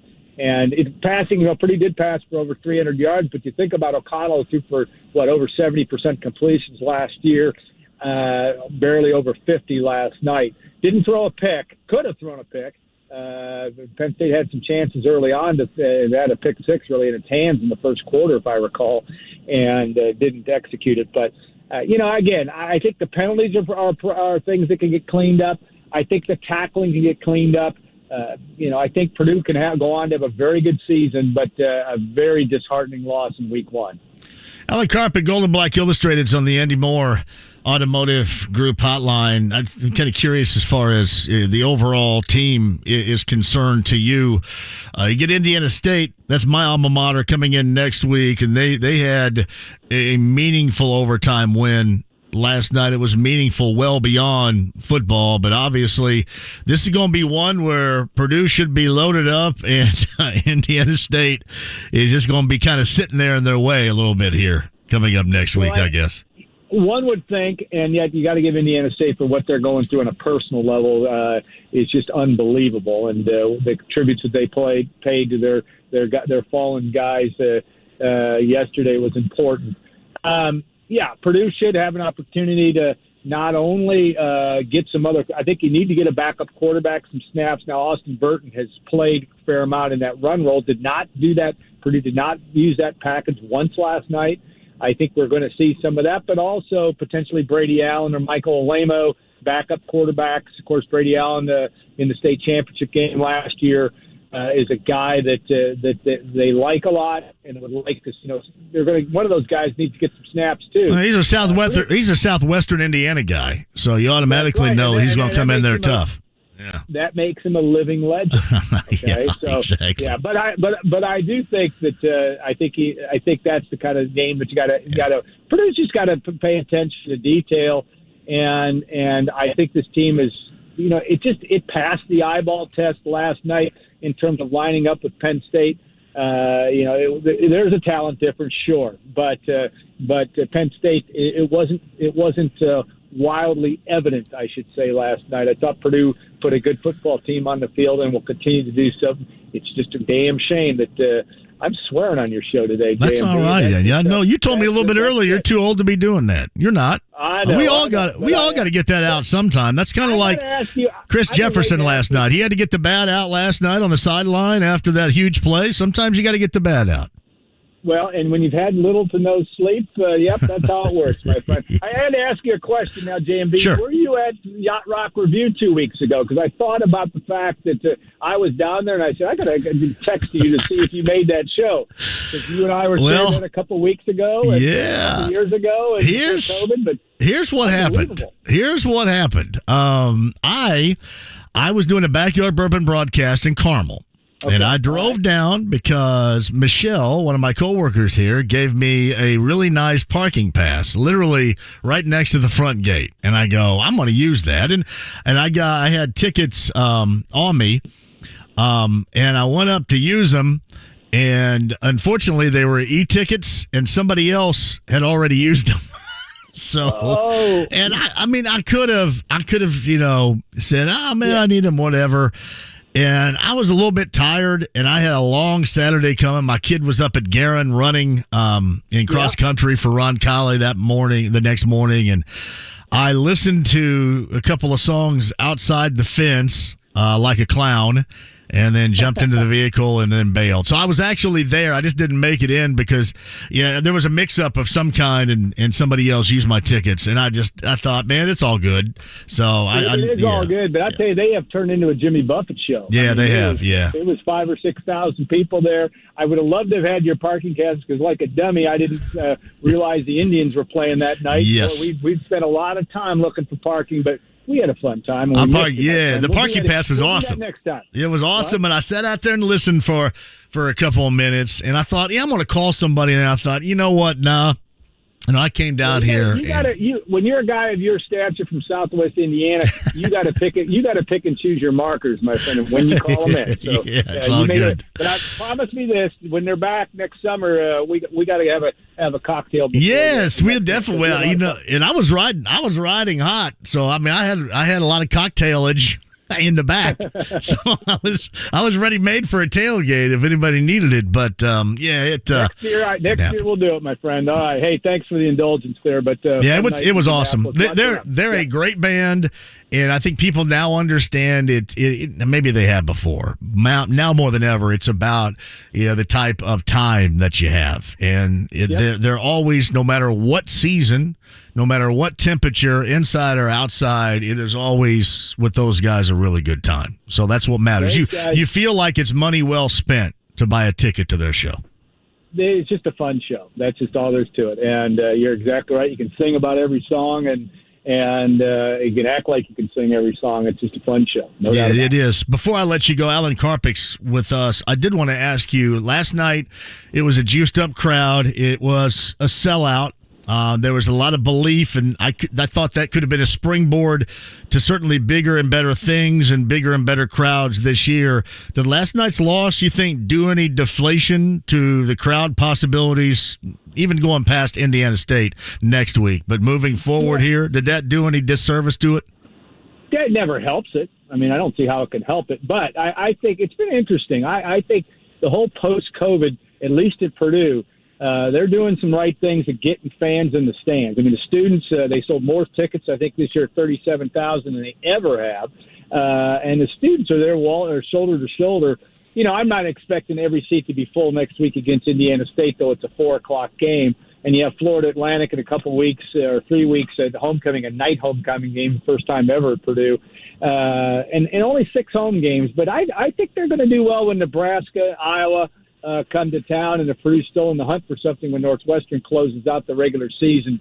They're going to have all crowds over 50 grand and maybe a sellout or two before the season's over. So I think that it doesn't help when you don't win, because the thing that's so brutal is you really could have been staring at 4-0 before that October 1st game up in Minnesota. Yeah. And there would have been a lot of hype for that. But, hey, that's the way it goes. It is. Alan Karpik, Gold and Black Illustrated on the Andy Moore Automotive Group hotline. He is a fan, as we all should be, of Yacht Rock. Well done. You bet. All right. Thank you, my friend. Always enjoy it. Have a great Labor Day weekend. Alan Karpik, Gold and Black Illustrated. I walked right up there. I don't know what happens with the whole e-ticket thing sometimes, but I was a little gassed. And then the next day was busy as hell from early in the morning until midnight after the JMV takeover, and I just said, all right, I'll go ahead and bail. But I heard a couple of songs. It was all good. Yeah, I thought anybody else last night as a Purdue fan sit around and think, they made some gloriously awesome plays, but there was really no in-between. Gloriously awesome plays, and then just some craptacular, dreadful, inept-looking plays. There was no consistent in-between for me last night. Just such a missed opportunity. The springboard concept is real. They didn't initially sell out that game. They sold out that game ultimately by the hype and everybody excited about it. And then you kind of lose steam when you crap the bed in the fashion in which they did. And that is a bed crapping that we saw last night. No way around it. Was that Hagen? All right, cool. That was a bed crapping. It was. So that also stinks, too. Because you get everybody fired up. You probably even had some fringe football fans in there just for the experience. And while the experience, I'm sure, was great, it's never as good as it can be when you get deflated like that when the home team loses. In that fashion, especially. All right, quick break and we'll come back. I think that was Hagan that called in. Hagan is the one that started it all last night about the running the football. We'll get Hagan on here. Don Fisher coming up at the top of the hour. I'm going to have, because it's a Friday IU opener at home against Illinois, I'm going to have your I-69/37/67/135/46 gravel roads of Monroe County updates right now, because people are telling me it is a colossal blank show. And I know Matt Baer doesn't do traffic here, but I'm going to let you do a little bit of traffic here. If you're going down to IU, if you're going down to Bloomington, listen, this has been for what? More than a decade, just the way that it is. But it's always interesting to talk about it in real time, and in real time is right now as everybody's heading down to IU for that 8 o'clock start. Don Fisher joins us at the top of the hour. 93.5, 107.5 The Fan. Do you know a volunteer who deserves a year's worth of free vehicle maintenance? Tell us their story and nominate them. Click the Do More tab at JiffyLubeIndiana.com. Here's what's happening with the Fan. Next week, join JMV on the road for live broadcast at Twin Peaks Indy, Parks Place Pub, and the Mucky Duck Pub. Head to 1075thefan.com/events for more information. Dan Dockich is live next week from Hoosier Hardwood Festival at the Boone County Fairgrounds. And if you think you have the best sports trivia knowledge, listen to Kevin and Query weekdays 7 to 10 a.m. and call into the pop quiz for your chance at a signature Jiffy Lube oil service. For more info, click on 1075thefan.com. This is Ryan Newman for Indiana Donor Network and Driven to Save Lives. I love my family, and I appreciate every moment we spend together. We've talked about some pretty tough stuff over the years, and one thing they know for sure is that I've signed up to be an organ donor. So the next time you're with your family, take a moment and let them know you love them, and be sure they know your decision to be an organ donor. You can learn more at donatelifeindiana.org. Making your money go further is more important than ever. So Diamonds Direct's bringing back our most popular offer of the year. 5 years, zero interest financing on any purchase. Now for a limited time, you get the amazing value Diamonds Direct is known for, and you can spread your payments over 5 years. Zero down, zero interest. A $6,000 diamond ring is just $100 a month. Don't miss this extraordinary offer going on now. 5 years, zero interest financing on anything and everything at Diamonds Direct. Your love, our passion. Details at diamondsdirect.com on approved credit. Denny Smith here for Sundown Gardens. Sundown has a large selection of container and balled and burlap trees in stock, and they're 30% off through September 3rd. Now's a great time to plant before we get late into the fall season. Find the perfect shade tree you always wanted, or a wonderful ornamental tree to finish off your landscape beds. Follow Sundown Gardens on Facebook and Instagram. Sundown Gardens is closed Sunday and Monday. Hurry in today. Sundown Gardens at 186th Street and Springville Road, sundown.gardens.com. The ultimate end of summer party is coming. All In Music Festival Labor Day Weekend 2022, September 3rd and 4th at the Indiana State Fairgrounds. Featuring great music, great food, and lifestyle with performances by Daryl Hall and John Oates, Cage the Elephant, John Fogerty, Portugal the Man, plus Lucinda Williams, Trampled by Turtles, The Four Tops, and many more. Multiple stages, multiple days. All In Music Festival Labor Day Weekend 2022. Get details and tickets now at allinfestival.com. Hey, JMV here for the 14 Central Indiana Joe Childress Run CarX locations. CarX also the official sponsor of high school football coming up later on tonight here on The Fan. LN and Lawrence Central right here with Eddie Garrison and Jim Leisure. That is at 7 o'clock. Your 14 Central Indiana CarX locations got you covered. Maintain that late summer, early fall road readiness. Tires, brakes, oil changes, anything mechanically speaking can be done at your local CarX. Shout out to Joe Childress. 14 in all. There's one near you to find it online. CarX.com today. Baseball is here, and so is the BetRivers.com sportsbook app, featuring same-game parlays where you can combine the excitement of different bets, all from the same game. Bet the total, spreads, player props, and more. Plus, with award-winning customer service, BetRivers.com sportsbook app, here comes a baseball joke, is a home run. Download the BetRivers.com sportsbook app today. It's a whole new game. Must be 21. Must be located in Indiana. Gambling problem? Call 1-800-9-WITH-IT. 1-800-994-8448. Hey, it's Jake Query. The IndyCar Grand Prix of Portland is this Sunday. Green flag around 3:30, but coverage begins on The Fan at 3 p.m. Brought to you by the Speedrome and Circle City Raceway. Water damage, flooded basement, Call Hayes & Sons, your local water damage specialist with over 40 years of experience. At Hayes & Sons, they do restoration right. HayesandSons.com. The Ride with JMV. Well, you're going to have to say that. You're going to have to speak up because I can't hear you. 93.5 and 107.5. The Fan.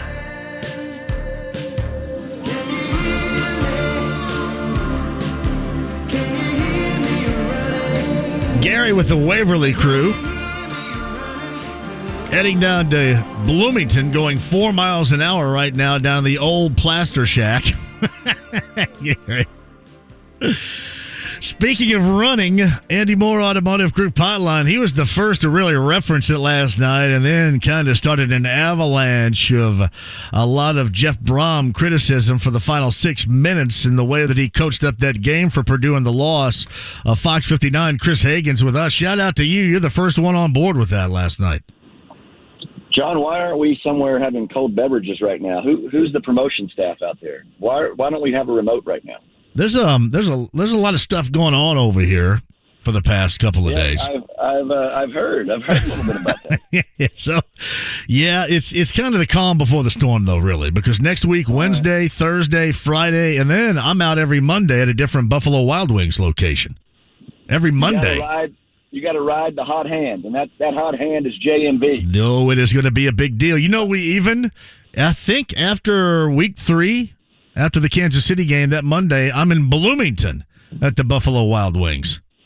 He's statewide. Yeah, I'm gonna have to go out and weld back together the old AM tower so we can get the signal down there. Well, I did. So it's easy to say after the fact. Well, they should have, would have, could have. But as the game was going on, yeah, I was you were doing it. Of Brom, and the whole thing. I've heard people. I thought Alan did a great job of breaking, what transpired.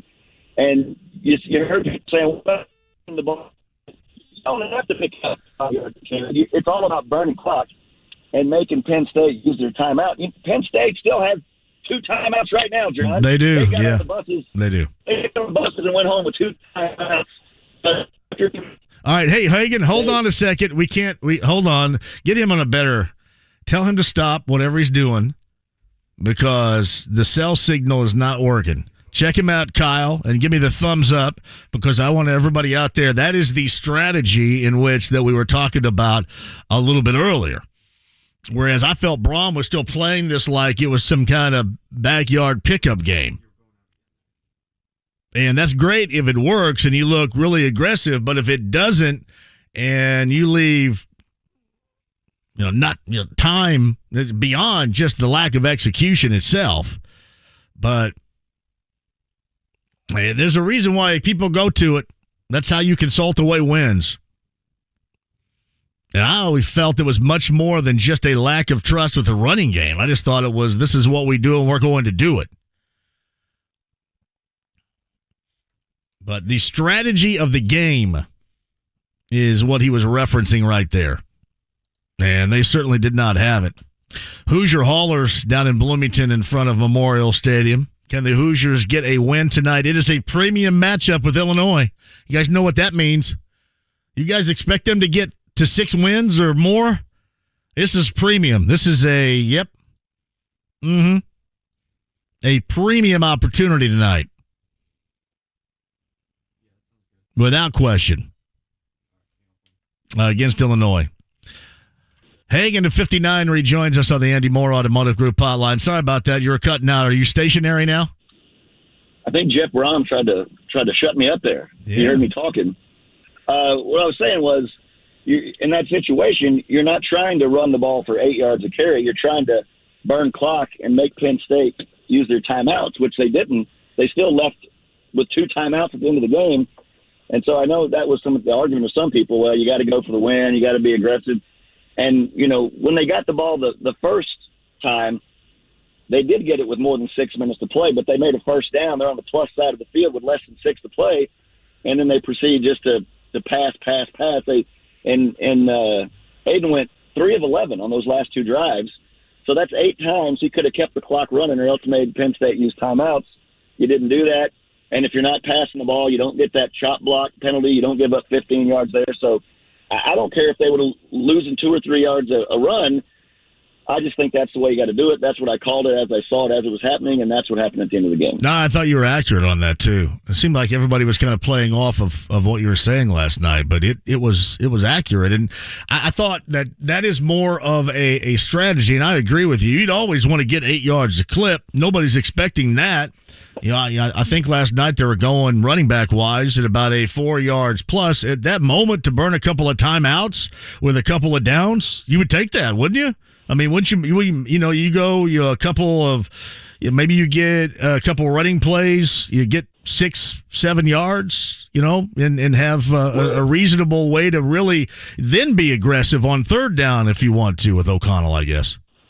Yeah, I posted this picture. Purdue had the ball 1st and 10 at the Penn State 45 with 5:36 to play. Let's say you just run the ball 3 times there and lose 2 yards of play. They're still using their timeouts, and you're still punting from midfield, and they're getting the ball inside their own 10 or at best at their own 20. And then that next possession, Purdue still got to stop there. When they get that ball the second time, now Penn State's out of timeouts, run the ball again, and you're punting, the game's over. Instead, Penn State was able to run all the plays they wanted to because they had their 2 timeouts. They ran the ball. They weren't in the hurry-up mode. They were, taking their sweet time, huddling up, doing what they wanted. And that was all a disservice to the Purdue defense that Allen had pointed out. They got the pick 6, and then they got 2 more stops after that, and they still had to run back out there one more time, and they were just flat out of gas. It's funny. Chris Hagan joins us. I look back on that, too, as I mentioned before you came on. They had all these top-level, really fantastic individual plays, really nice plays, but you coupled them with some of the more dreadful that we have seen, and there's really no middle ground on this. It was really either really good or incredibly bad for Purdue last night. Well, the one that's going to stick with you forever if you're a Purdue fan, or if you're just rooting for Purdue for one reason or another, that play right before the half is just god-awful. You talk about players throwing up on the sidelines. The whole team should have thrown up after they give up that 67-yard bomb for just tackle the guy, and the clock's going to run out, or Penn State's going to have to try a field goal. You're not going to give up a touchdown. And then on most of their touchdowns, they were blown assignments, there were missed tackles. There's guys making contact with the runner but not knocking him down. And then before the Hail Mary a Hail Mary that they threw to the 50 and the guy ran the rest of the way on that sweep, the end around there. He's holding the ball in the wrong arm. I'm second grade. They say, hey, when you're running to your left, hold the ball in your left arm. He had it in his right arm, and that's why the guy was able to rake it right out of his arm. If you just secure that ball, Purdue's getting 3 or maybe 7 there. So, but on the other hand, if you're a Penn State fan, you're like, well, we had the lead and threw a god-awful pick 6 that we didn't need to throw. So, you have chances in games. You got to take advantage, and I think, I think Brom took the game out of the players' hands by throwing passes, so many passes there on their last 2 possessions with the lead, and I thought that's what really cost them. Well, it's great. We've had similar discussions regarding the Colts around here. Everybody talks about Frank going too full throttle, either blaming it on Frank or blaming it on then Carson Wentz and not running the ball enough. And obviously it's different because the Colts have one of the best in the NFL doing it, and it's not as prolific running the football would be Purdue, but still that time called for that particular strategy. And, if you're Jeff Brom, I think we all respect and understand why he wants to go and be aggressive like that. That's fantastic. But there are occasions when the time and score dictate you take your foot off that accelerator a little bit and strategize. And he just didn't do that last night for me. And I'm assuming you started it all. You feel the same way. John, they had a 3rd and 30. 3rd down and 30 yards. You think they're picking up a first down there? No. They ran a pass. They ran a pass play on 3rd and 30 and it was incomplete. Run the ball there on 3rd and 30.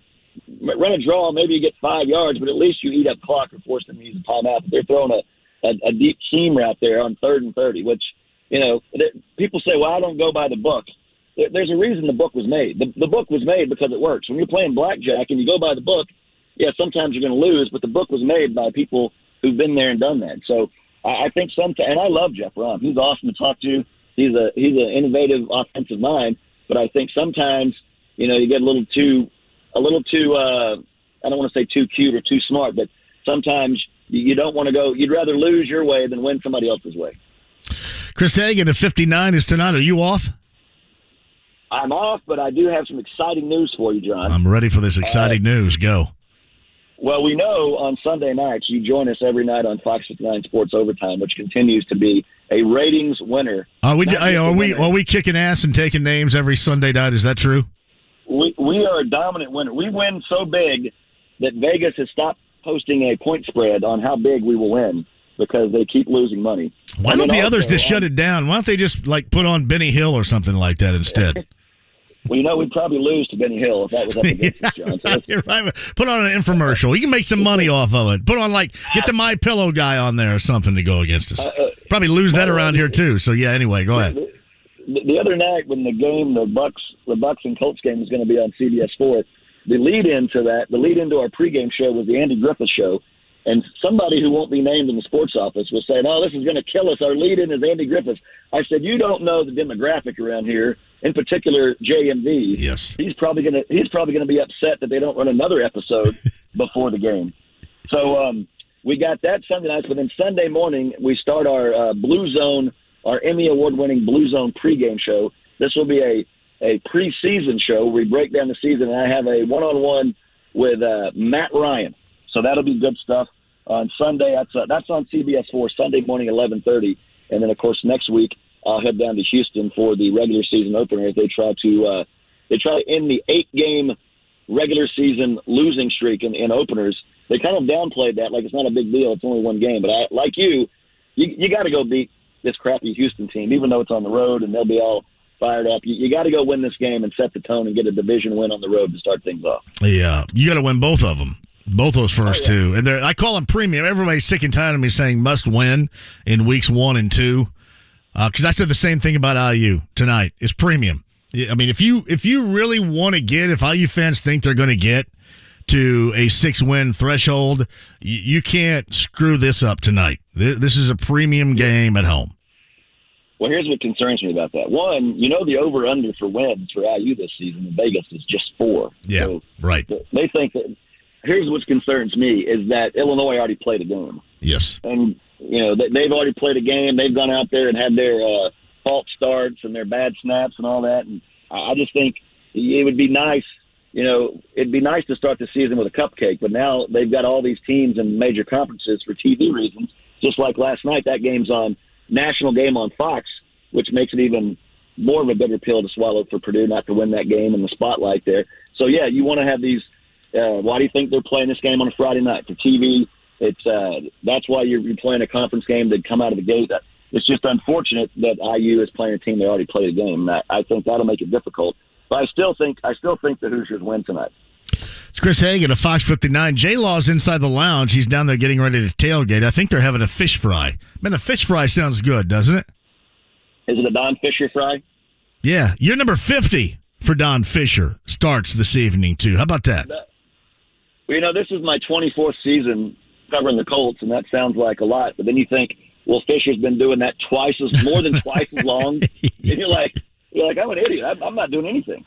50th year for Don Fisher starts coming up later on tonight. But no, seriously, a fish fry. You have a lot of those down where you grew up in Alabama, right? Fish fries. You call them fish, though. Fries. Fish. We had fish. We had fish fries, crawfish bowl. Oh, we had all kind of good stuff. Man. I was back home in Birmingham last weekend. What do you think they talk about on sports radio down there, John?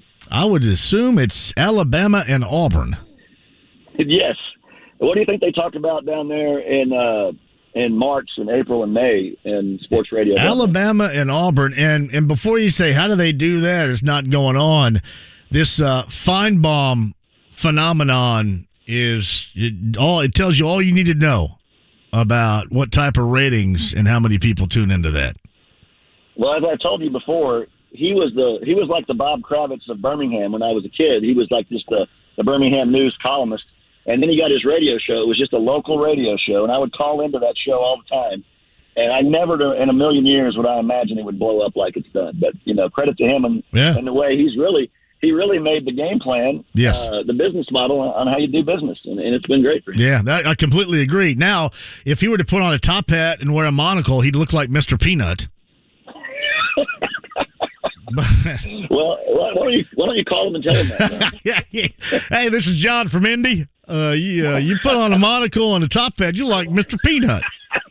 Well, it's funny in Birmingham. If he ever said anything bad about Alabama football, you should have heard. And he would take the calls. Like, he would let the people call and insult him, but he would just sit there because he knew that was the entertaining part of the show. Just the idiots who would call in. Oh yeah, that was ringing the cash registers for him, the station, for everybody. I think the South is so incredibly unique with Alabama or Auburn football or the SEC in general, so incredibly unique because you've seen kind of similar takeoffs of that in different states down there.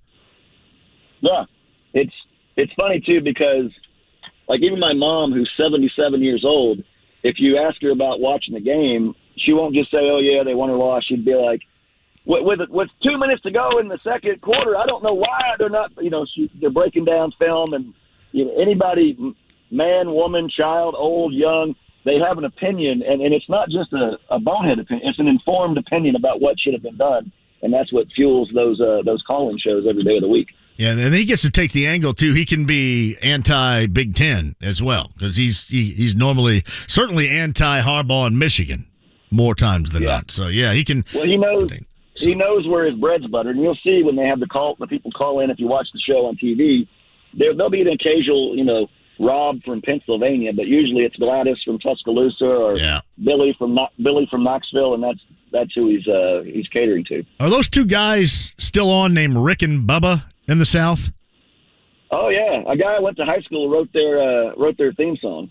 Is it Rick and Bubba, like that? Rick and Bubba, yeah. And then the hottest girl in high school, he married the hottest girl in high school, and she's the one that goes, "Rick and Bubba's in the house." So there you go. That's my claim to fame. I know those people. They started off, John. They just had a show in Gadsden, Alabama. Yeah. And then it got syndicated statewide, and then now look at them. Wow, why didn't we do that? Why didn't we do something like that? Yeah, I don't know. That's a good question. I'm trying to get my stuff on Network Indiana around the state here. So I just want them to go ahead and move that forward here, both this and Saturday night. So. Well, the good news is, John, you had me call in and kill about 20 minutes for you. That's what I'm good for. That's well done. All right, enjoy your night off, and I'll catch you on Sunday for the highest rated Sunday night show in Indianapolis. That's 59 overtime. It's a dynasty. All right, John, we'll talk to you. All right, buddy. Chris Hagan at Fox 59. You can catch us coming up on Sunday night. I'll send out a tweet. Rick still wants to know this. I just heard on the radio JMV is going to be at the Mucky Duck soon. Mucky Duck is, I believe, next Friday. A week from today. That starts us off. My man, TJ, Todd Johnson. I think last time we were down there, he was in Florida. But yes, Mucky Duck, and we shall, with Bud Light, have Chiefs Colts tickets to give away. Be ready for that. That starts out Bud Light Blue Friday. That is a week from today, the Mucky Duck on the south side. Southport and 65. With Chiefs and Colts tickets courtesy of my friends from Zinc and Bud Light coming at you a week from today. Quick break and we'll come back. The legend that is Don Fisher, the 50th year of calling IU athletics, begins coming up later on tonight in Bloomington. Don joins us after 5, 93.5 and 107.5 The Fan.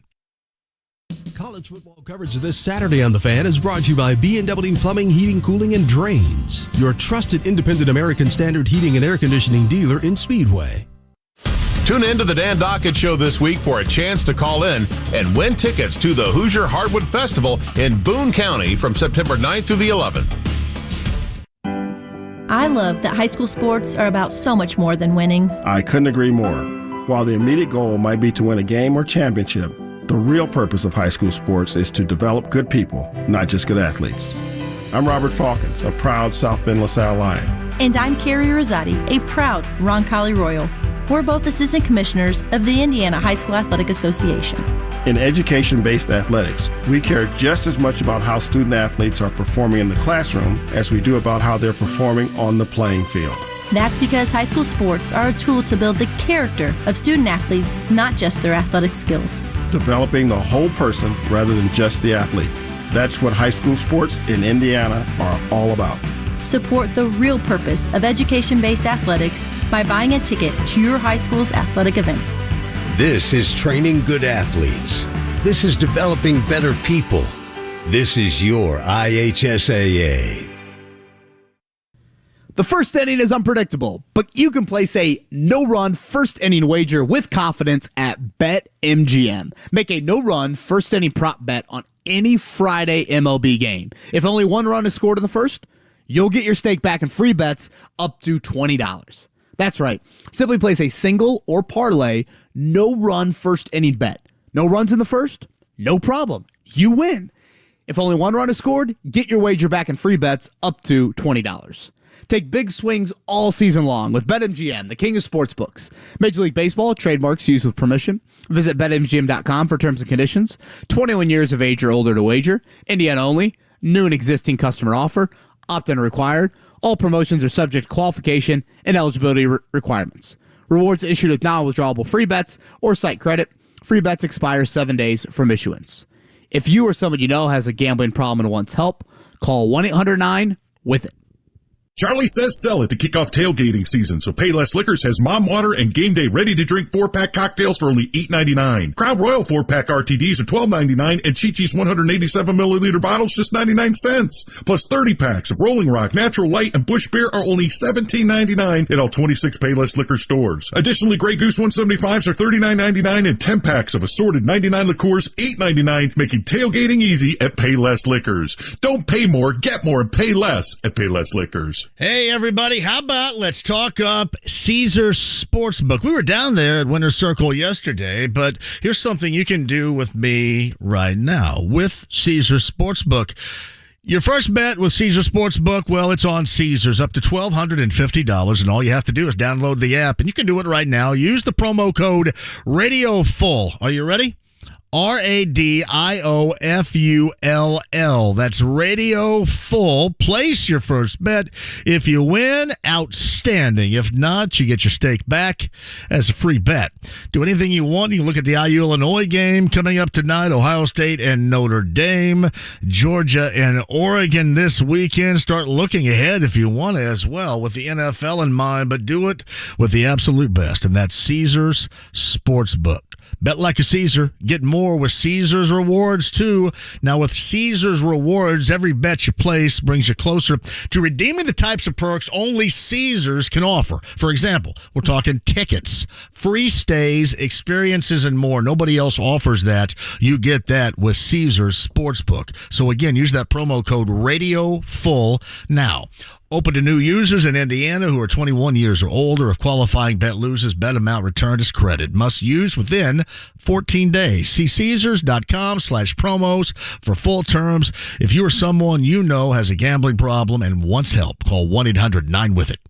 Making your money go further is more important than ever. So Diamonds Direct's bringing back our most popular offer of the year. 5 years, zero interest financing on any purchase. Now for a limited time, you get the amazing value Diamonds Direct is known for, and you can spread your payments over 5 years. Zero down, zero interest. A $6,000 diamond ring is just $100 a month. Don't miss this extraordinary offer going on now. 5 years, zero interest financing on anything and everything at Diamonds Direct. Your love, our passion. Details at diamondsdirect.com on approved credit. If you're serious about selling your home, call Mark Dietel and his team today at 317-755-4232 or online markdietel.com. That's markdietel.com today. The Colts open the regular season in Houston as they take on the Texans. Coverage next Sunday morning at 10 on 93.5 and 107.5 The Fan. The Ride with JMV. Just when I think you couldn't possibly be any dumber, you go and do something like this and totally redeem yourself. 93.5 and 107.5 The Fan.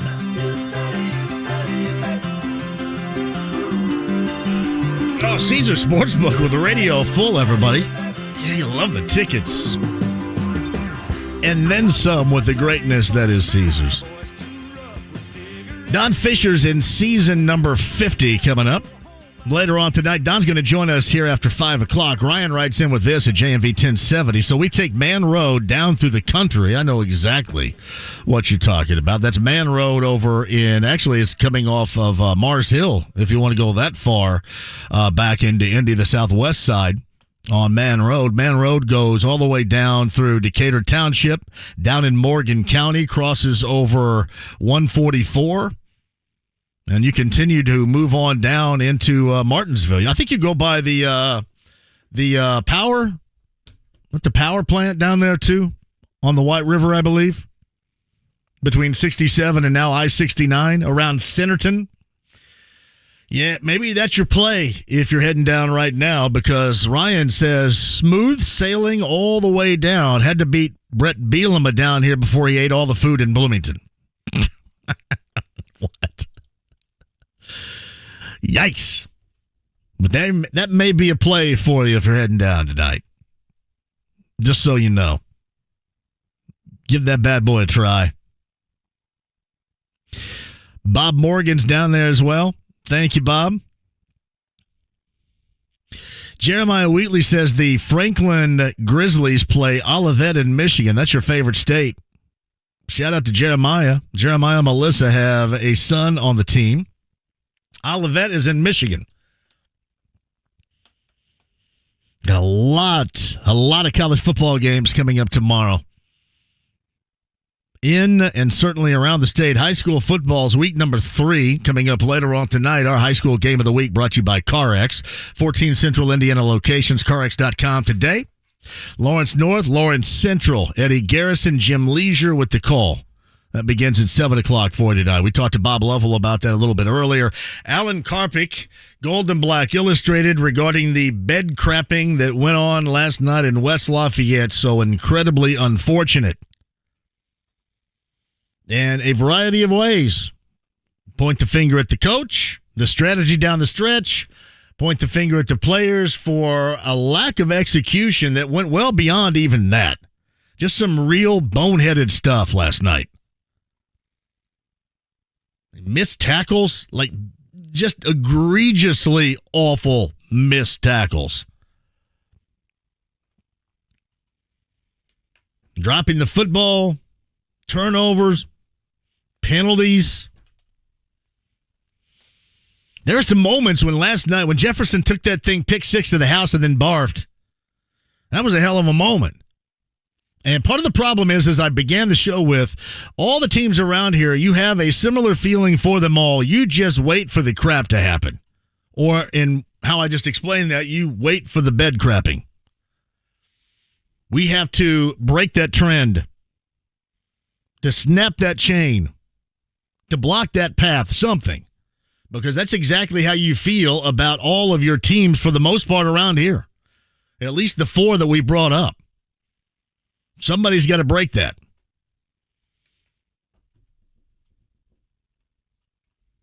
Rex Hampton says, we're streaming you at the tailgate in Bloomington. The crowd wants to know your IU prediction. All right, Rex, crank this thing to 10. Because you're going to get that. And the legendary voice, 50 years beginning later on tonight, of Don Fisher. He's got the call, Illinois and IU in Bloomington. The legendary Don Fisher with year number 50 joins us, and Rex and the crowd down in Bloomington next. Put on your helmet. It's about to get real. All right, Chappie, here it is. We're on our 110th quarterback. We don't have a homegrown guy at left tackle. And coming off the catastrophe in Jacksonville, can this team win something this year? Yeah, I think they can win the AFC South. The moves they've done tells everyone that they think that they should win the AFC South. And if not, the owner's going to be upset. Dan Dockage, weekdays noon to 3 on 93.5 and 107.5. The Fan. It's a fact. Only 0.0001% of people will ever step up to the plate as a pro baseball player. For the rest of us, there's BetRivers.com Sportsbook app. Featuring same-game parlays, you can combine different bets all from the same game. Totals? Bet 'em. Spreads? Bet 'em. Player props? It's a home run. Download the BetRivers.com Sportsbook app today. It's a whole new game. Must be 21. Must be located in Indiana. Gambling problem? Call 1-800-9-WITH-IT. 1-800-994-8448. John here for Indiana's Best. I want you to get a new set of wheels. Can we do that? Can we get that done? Who's out there thinking about it? Who wants the easiest, the quickest, the most enjoyable path? I've got it for you. Eric Wilson, Indiana's Best. Andy Moore Buick GMC, 131st State Road 37. It's in Fishers. The inventory, first things first, that you're looking for, like a brand new GMC Acadia. Everybody loves it, and so will you. They've got them in stock. The inventory, the pricing, the service after the sale is unmatched. So let's get this thing going right now. For that new set of wheels for you and the family, it's one-stop hassle-free shopping with my friend Eric Wilson. Ask for him today at Andy Moore Buick GMC, 131st and State Road 37 in Fishers.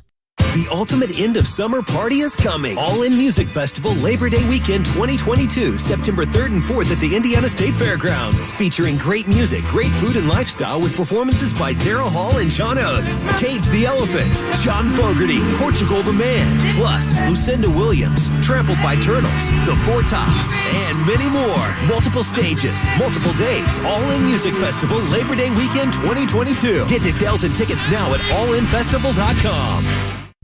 Take the next step in your construction career by becoming a union carpenter. Some of the best pay in the industry. Amazing health and retirement benefits. Ongoing cutting-edge training. Creating my own career path so I can do what I love. High safety standards. Great employment opportunities. Why will you join the Carpenters Union? Join the 75,000 men and women in Indiana who build our communities. For more information, visit the Construction Industry Partnership at indianacip.com.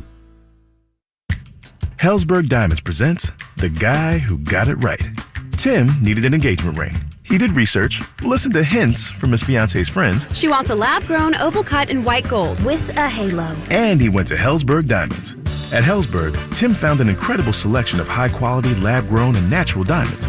He also found the ring she really wanted. Nailed it. She is gonna freak. Be like Tim. Find the ring of her dreams at a Hellsberg near you or at hellsberg.com. Ask now about special financing offers.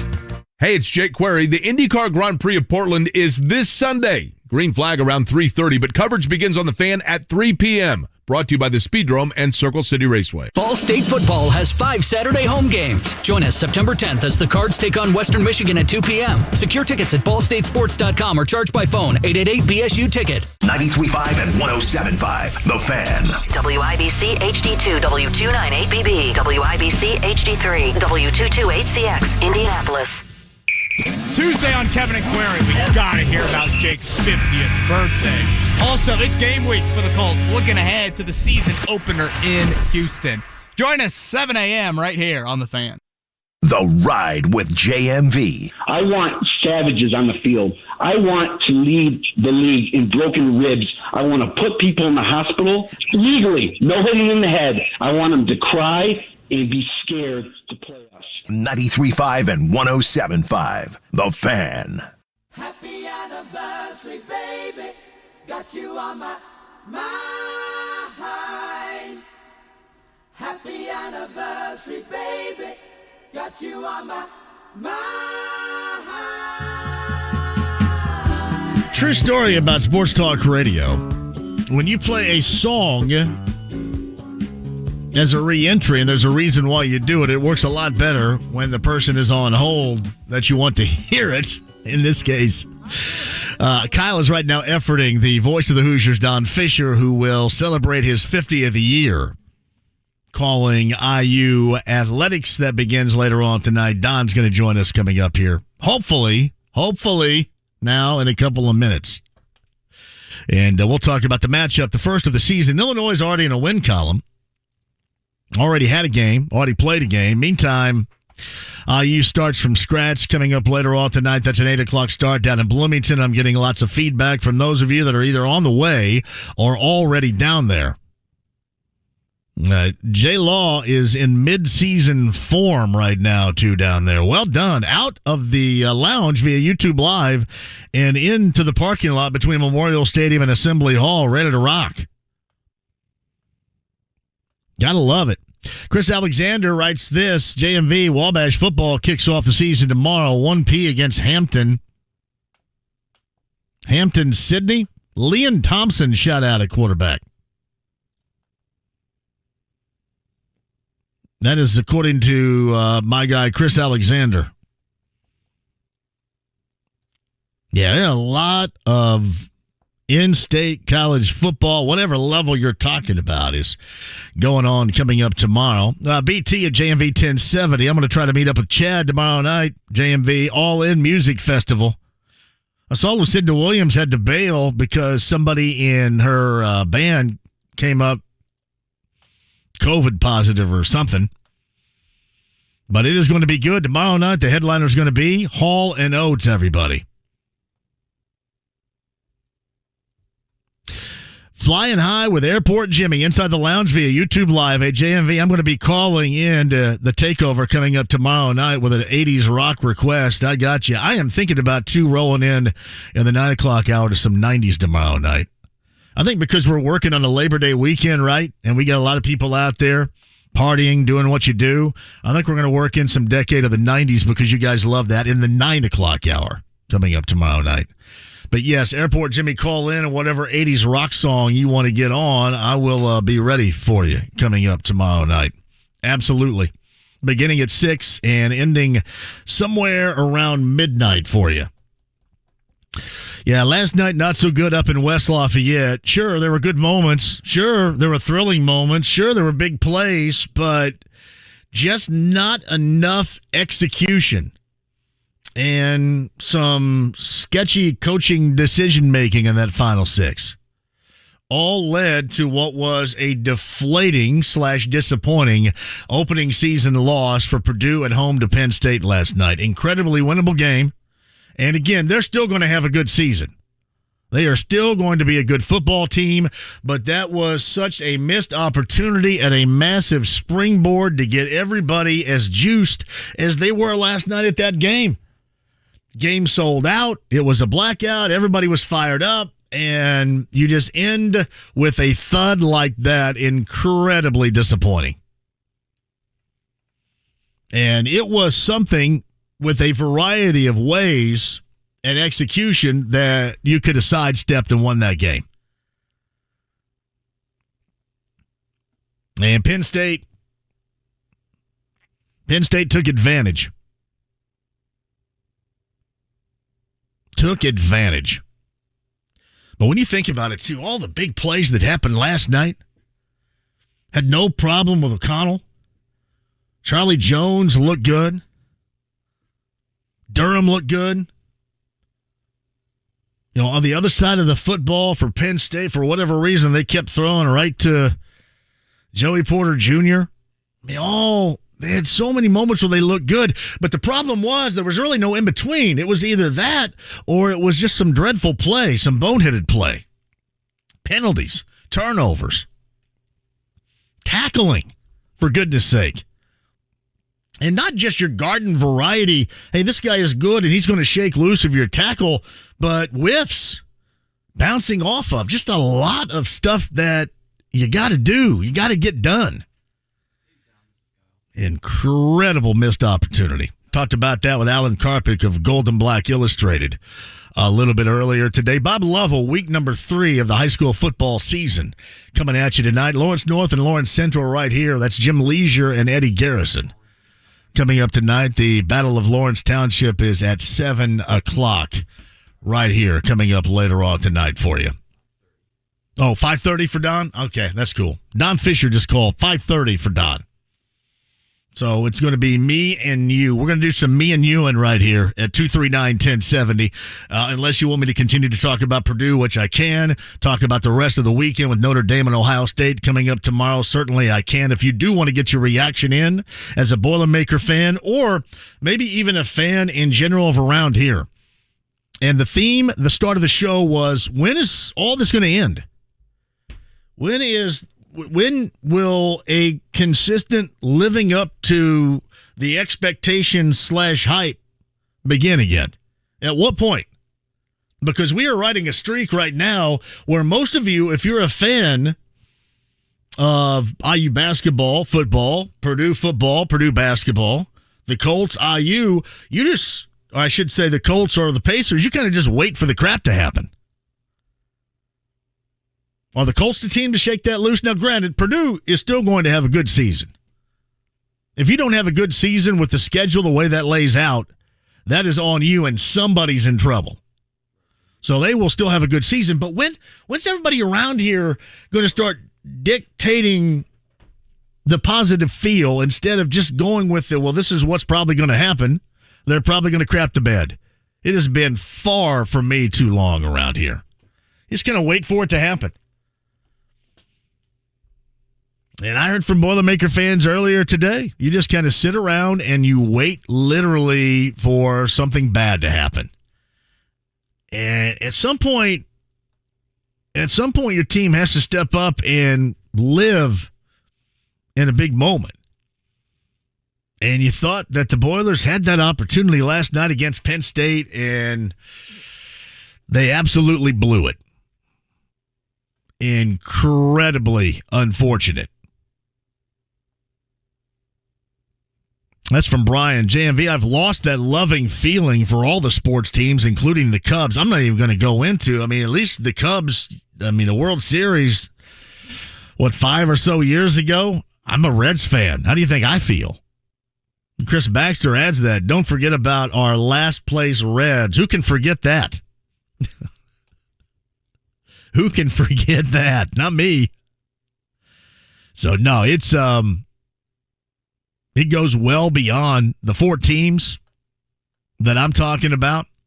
But at some point, you would love to see them shake loose of that just a little bit, wouldn't you? Mentioned this a little bit earlier, too. The College Football Playoff Board of Managers have reportedly agreed on a 12-team college football playoff by a unanimous vote. Listen, nobody's going to leave a dime, a nickel on the table here, okay? The 12-team playoff is expected to debut coming up in 2026. I can't lie. I'm down with it. I'm not going to be one that goes, oh, this is such a watered-down product. I'll just get whatever. Just bring it on. And I'm probably going to have to pay for something here.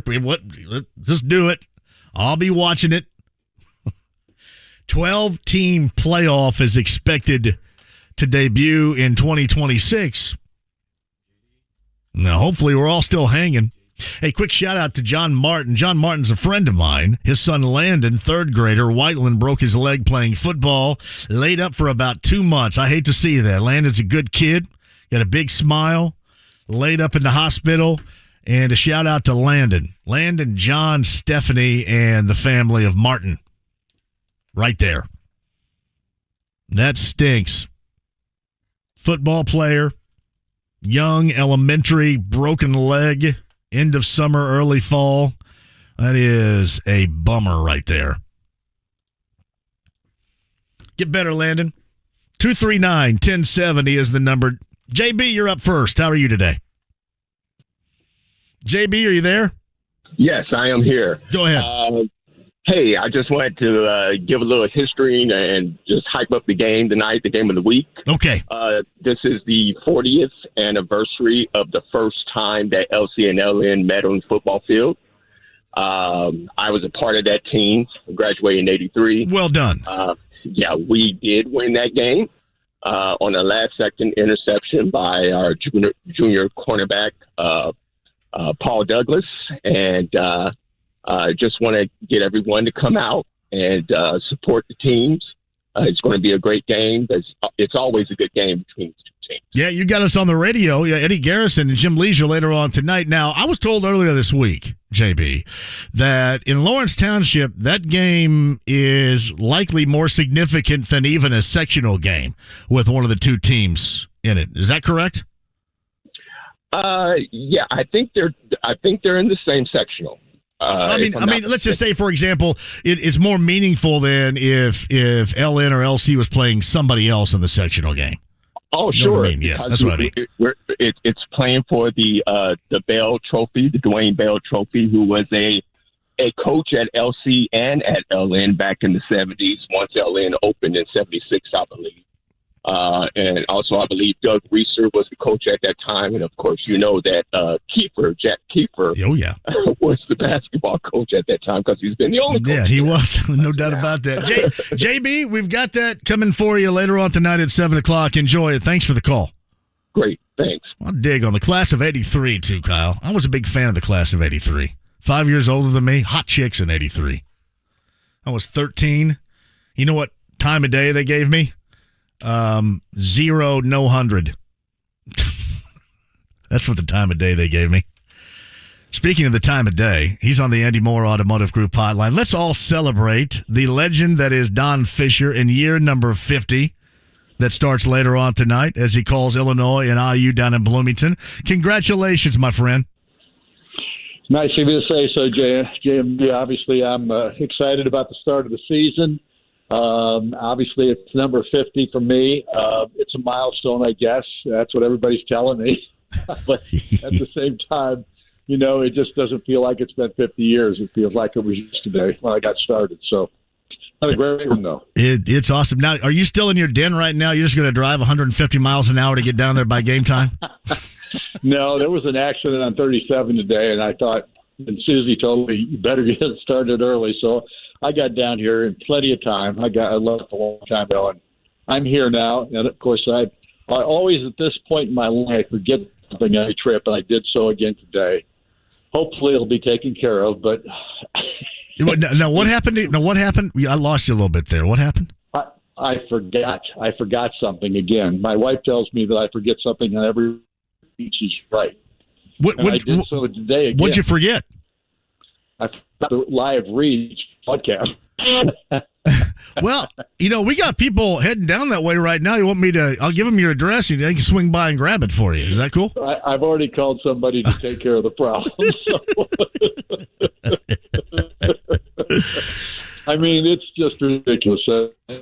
Every time I leave the house, I forget something. It's amazing. Yeah, that's the same thing for me too. So I get cursed at about it all the time. So. You're not old enough to have that problem, big boy. I've got great long-term memory. My short-term's for crap, Don, honestly. Well, I can't remember what I ate for lunch, but I can remember what I ate for lunch in 1982. I don't know why. So it's weird. Well, here's what you have to know. The older you get, here's my latest thing. I get down to my office in my basement, right? Yep. And as soon as I get down there, I forgot what I went down there for. Or vice versa. I'm in my office and I go upstairs. What did I come up here for? It's not a good thing. It's not a good thing, boys. It's Don Fisher starting year number 50 tonight. I've called this because I mentioned, early season games being must win all the time, and I think I've worn the audience down a little bit on that, so I've changed up the description. I am calling this a premium game for IU tonight. When, in terms of trying to reach 6, this is one that I think everybody would feel on the schedule that would be premium, meaning that you really do need it to reach that point. You agree? Yeah, I think I don't think it's a must-win game, but I think it's a hugely important one. And so premium is probably a good news because I think, everybody knows Illinois is a good football team. Under Brett Bielema, he's obviously improved them immediately, and that's key. And last year, obviously, their defense became very good as the season went on, and they won, I think, 4 of their last 7 ball games. This is a team that's to be reckoned with, and of course, they've got one of the best areas in the country, and their running back, and then quarterback DeVito looked very successful last week in his first performance with them out of Syracuse. So this is going to be a test for Indiana. Obviously, the biggest question mark is what can this team have going into this game because of last season? The expectations, the disappointment of the expectations last year. I think there's going to be a good cut here tonight. The last thing you want to do is start out with laying another egg, so to speak. And honestly, I think that Indiana's an improved football team over a year ago for a lot of reasons. But we'll go into that more on the air. But at the same time, I think upgrade at running back, upgrade at wide receiver. We'll see what the quarterback situation looks like because we don't know who's going to start, and we won't know until when Cam Allen sends whoever's going to play quarterback out there on the field. But at the same time, the defense should be better this year. I think they're going back to the style of play that they had a couple of years ago, which was so successful, that aggressive, try to turn the ball defense. And Tom, of course, is taking a role as the play caller for the defense this season. So I just think there's a lot of things to point to that you could say are going to be real positives going into the year. But if you come out of this ball and you don't look good in game one, I think there's always a chance that everybody gets disillusioned again, if you know what I mean. Well, and yeah, unfortunately, this is a path that we have frequented, I think, together, right, in watching this. And yeah, it doesn't take much, but I guess in closing with you here, Don, it doesn't take much to inspire either, on the other hand. And, you execute, you win, and you build something that maybe a lot of people, certainly before the start of this game, would not believe it could be. So, I mean, it goes both ways, I guess, is what I'm trying to say. No, you're right. There's no question. If they win this game tonight, and it's against a quality opponent, a Big Ten competition, they didn't win a single Big Ten game this year. It does immense things for the mental side of it, not just for the fan base, but really for the football team. And I think that's the critical aspect of tonight. So Don Fisher, voice of the Hoosiers on the Andy Moore Automotive Group hotline. Yeah, it's a big one. There's no doubt about that. And for example, you watched Purdue last night, and such an opportunity for a springboard, packed house, big time opponent, national presence, television wise, and you just don't cash in, and there's that deflation, and that's just what happens in a lot of places around the college football landscape. So it's how premium again this game is. Yeah, unless you're one of those Alabamas or Clemsons or a team like that that's always good, has all the tools and bells and whistles that you could possibly have for a program, or the Ohio States of this world. You can get disillusioned, or you can get high expectations very quickly, one way or the other. Before I let you go, Don, one of the biggest concerns consistently with us both has been the offensive line. Where are you concern-wise going into the season with the group in Bloomington this year? Well, I do think that is the biggest question mark in this football team. And we'll find out tonight because Illinois is good offensive and defensive lines both. Their defensive line may be a little younger, or the offensive line is a little younger. I think the big question mark with this football team is whether or not they effectively on the ground and through the air with good protection for the quarterbacks and open some holes for the running game. We're going to find out tonight a lot about this football team, and that, of course, will be probably the number one thing everybody's looking at. All right. You got some new folks in the booth with you tonight, too, right? Yeah, Rhett Lewis takes over for Buck Seward. Buck obviously retired after last season. Rhett has wanted this job, he said, for a long time. He's a guy that works for the NFL Network. He's got great background. Obviously, he's in broadcasting, so there's no problem there. And I think he's going to do a terrific job for us. And John Herrick will cover the role that Joe Smith has had for many years. Joe will continue on as the wrap-up and the wrap-up show. He will host the wrap-up show with Ken Bykoff after our broadcast is over with. But we do have a couple of new faces on the broadcast team. I'm going to tell you. There he is, the legend in year number 50. It starts later on tonight. I'm really happy for you, Don. Absolutely outstanding. We'll be listening, and we'll have you on every Friday. It's always a pleasure. Enjoy the game tonight. Have a great call. Thanks. It's Don Fisher right there on the Andy Moore Automotive Group hotline. He was in the basement down there or something. We were trying to work with that. Kyle was over there on the knobs, turning. But nah, it is significant. Year number 50. And this game's significant, too. A lot of people question right now if you're going to win over 4. A lot of people will believe absolutely 4 or less if you lose to Brett Bielema and Illinois, who, as Don mentioned and we talked about earlier, already off to a running start. 239-1070. Steve, before the break, you're on. Hello. Hello, hey, this is Steve. Hello, Steve. How are you doing, JMV? I'm great, Steve. What's up, buddy? I love the show. Just love listening to it. I appreciate that. Thank you very much. I've been sitting around all day watching the U.S. Open tennis. We have that on in here right now. It's Keys and golf is what we have on in here. Is that what you're watching? Coco's doing pretty good. Nice. But earlier today, Rajiv Ram, our boy from Indianapolis. Yep. He's number one seed there. They won their second round match. So they're just moving on. And just so proud of him. Whenever I go to these tournaments and you see somebody wearing a Carmel or Indianapolis T-shirt, he just gives him lots of attention. And he's just a really good dude. I just hope someday to have him on. Yep. No, he's a great guy, too. Steve, thanks for the call. You got Serena coming up later on tonight, too, tennis-wise, from the U.S. Open in Flushing, New York. We went back-to-back with some questionable phone lines right there, didn't we? Back-to-back. I just saw this a little bit earlier, too. Somebody pointed this out. Jim Irsay had tweeted, "We are hoping for an open roof 9/9/22 Lucas Oil Stadium for the Rockin' NFL show in Indy."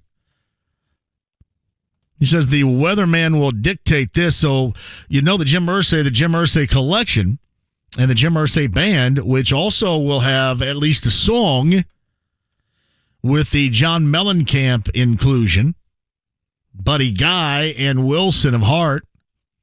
Kenny Arnoff's going to be on the drums. I can't remember the last time Kenny Arnoff played with Mellencamp. Mike Wanchek. Kenny Wayne Shepherd's going to be a part of that too. But that is on the 9th, which is a week from today. And I'm telling you, I love, at least when I went to see U2, and this is my basis of comparison. I saw U2 and Beck opened up for U2. The roof and the window was open and it was outstanding. Now, it was U2. Now, they could probably play in a shoebox and be pretty good. But it was outstanding. So that's what they're talking about. And again, those tickets are free. Colts.com. Or you can go find the Jim Irsay collection on Facebook, on Twitter. You can get the tickets that way. They are free, but you do have to sign up for them. So the tickets are free. The event is free, but you do have to sign up for it. That is a week from today down at Lucas Oil Stadium. Hopefully a nice day. Hence, the roof and the window will be open. Bob Lovell, Alan Karpick, Don Fisher. Podcast with each, 1075thefan.com. Nick Swartzen is coming to the Egyptian Room at the Mira Old National Center. The actor, comedian. He's coming on the 10th of September. That's a week from tomorrow. I've got some tickets for you before the end of the show. You listen for the shout-out, and somebody is going to win before we get to Colts Happy Hour coming up at the top after that. 7 o'clock has Lawrence North and Lawrence Central with Eddie Garrison and Jim Leisure on the call. Again, that begins at 7. Final Friday for a while, we're going to be in studio. The Mucky Duck is where we're going to be on a Bud Light Blue Friday coming up next Friday. I'll have Colts Chiefs tickets for you then. Again, next Thursday, me, Brent Halverson, Larceny Bourbon Locks, Luna Azul Tequila Shots. The first week of the season finds us at Park Place in Fishers. I believe next Wednesday at Twin Peaks. And then a week from Monday, we start our tour every Monday of all the Buffalo Wild Wings locations in and around central Indiana. And that first stop is on East Washington coming up on Monday. That's a week from Monday. Following the Colts Road opener in week 1, a week from Monday, we're going to be at the East Washington location of Buffalo Wild Wings. But I looked over the schedule. We're going to be in Bloomington. I believe we're going to be in Columbus. We will visit the Buffalo Wild Wings location in Shelbyville at one time, in Lebanon. We're going to be at the Buffalo Wild Wings in Franklin. Yeah, we're going to be all over the place. And that will happen every Monday during the NFL season. Also, this announcement on the other side. How do you want to handle what I'm going to embark upon next? You got any ideas? Give them away to some callers. First couple. Here's what we're doing. We are known for this. We don't just put together a fantasy football league or a pick'em without you being able to win something. The winner, at least. This is winner take all. We don't give prizes to everybody. Like first loser doesn't get anything. It's winner take all. I talked to Brent Halverson today. He is good. We are doing another bar restock from Heaven Hill Distillery, and we're having 2 winners. We are doing our normal fantasy football league, and you have Kyle, you have Brent, and our defending champion is Pam Brown. The lovely Pam Brown is in. Of course, I am in. So that leaves how many spots in our fantasy football league to give away? We've got 8 newcomers available. 8 spots for that. Now you're going to go, oh, that's not nearly enough. We also have a pick'em, and that's open to everybody. And just like the Fantasy Football League, you are also going to be given the opportunity as a winner-take-all to get a bar restock, courtesy of Heaven Hill Distillery on our pick'em. So Kyle can retweet that. I'll tweet it out. I want everybody to sign up for this pick'em because the winner will win a bar restock, courtesy of Heaven Hill Distillery. That's Larceny, Evan Williams, Elijah Craig, Luna Azul Tequila. Coming up next, when I make the announcement, one of the 8 spots inside our Fantasy Football League brought to you by Heaven Hill Distillery will be occupied. We will tell you how you can win, listen to win, coming up on the other side. 93.5 and 107.5 The Fan. Last year, they met in the sectional championship game. One team advanced, the other went home. Now it's a rematch as Lawrence Central tries to avenge their loss to Lawrence North. It's the battle of 2 powerhouse mid-conference rivals. Who'll be the king of Lawrence Township? It's Friday Night Lights presented by CarX. Don't worry, call the CarX team. Eddie Garrison has the kickoff tonight at 7 on 93.5 and 107.5 The Fan. Volunteers make Indy a better place to live. If you know one who relies on their car, they can get a year's worth of free vehicle maintenance. Nominate them at JiffyLubeIndiana.com. The wait is almost over. A new football season is about to begin. Get ready for the NFL Week 1 action with DraftKings Sportsbook, an official sports betting partner of the NFL. To celebrate the return of football, DraftKings is giving new customers a can't-miss offer. Bet just $5 on any football game and get $200 in free bets instantly. Want more action for opening night? Everyone can experience the thrill of DraftKings early win promotion. Get up 7, you win. Bet on any NFL team of your choice, and if your team leads by 7 points at any point during the game, you get paid instantly, even if your team loses. Download the DraftKings Sportsbook app now and use code 1075FAN. That's 1075FAN, code 1075FAN. Only at DraftKings Sportsbook. Must be 21 or older, Indiana only. Bonus issued as free bets. 1 early win token issued at opt-in. Moneyline bets only. Deposit and wagering restrictions apply. Eligibility and terms at DraftKings.com/football terms. If you have a gambling problem, call 1-800-9-WITH-IT. Hey, it's JMV for the absolute best in realty. Mark Deedle Realty. 317-755-4232. That's 317-755-4232. Online, markdeedle.com. That's markdeedl.com today. So when you're thinking about going with the best here, here's a great example. Eric and Cindy in Indianapolis, they had an investment property they wanted to sell for top dollar. They knew that they needed the best in a softening market, so what did they do? They hired Mark Deedle. Like magic, he sold the home in days for $15,000 over asking. That's what you're looking for, and that's what you get with Mark Deedle. Mark Deedle has a guarantee for you. Multiple offers on your home in 3 days, or he is going to list it for free. That's Mark Deedle Realty, 317-755-4232, 317-755-4232. MarkDeedle.com, that's MarkDietel.com today. The 9th Annual Indy Labor Fest is September 3rd on Monument Circle. An admission-free street festival with live music, beer from Sun King Brewing, food trucks, a kid zone, and most importantly, a chance to learn about lifelong career opportunities. Hosted by the labor unions of Central Indiana. Geico Insurance is an official industry partner of LaborFest.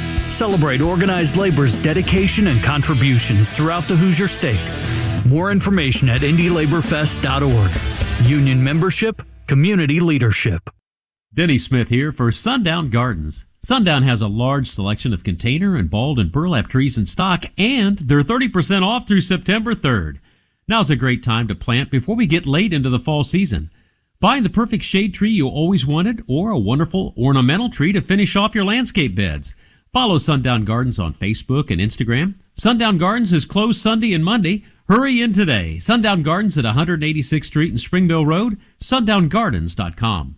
Shout out to the 14 Central Indiana Joe Childers Run CarX Locations, the sponsor of the high school football game of the week. Week number 3's highlight tonight has Eddie Garrison and Jim Leisure on the call.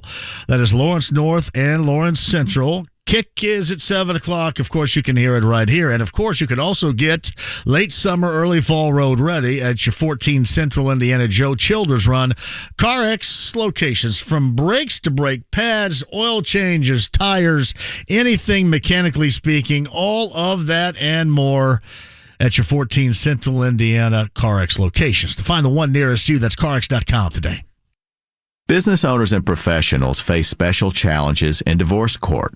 In addition to everything else going on, they have to contend with allegations that they are earning more than they are, coupled with claims on their business or practice itself. Attorney CPA Joe Cordell. An effective defense often hinges on sophisticated strategies relating to income tax projections, business valuations, spousal support claims.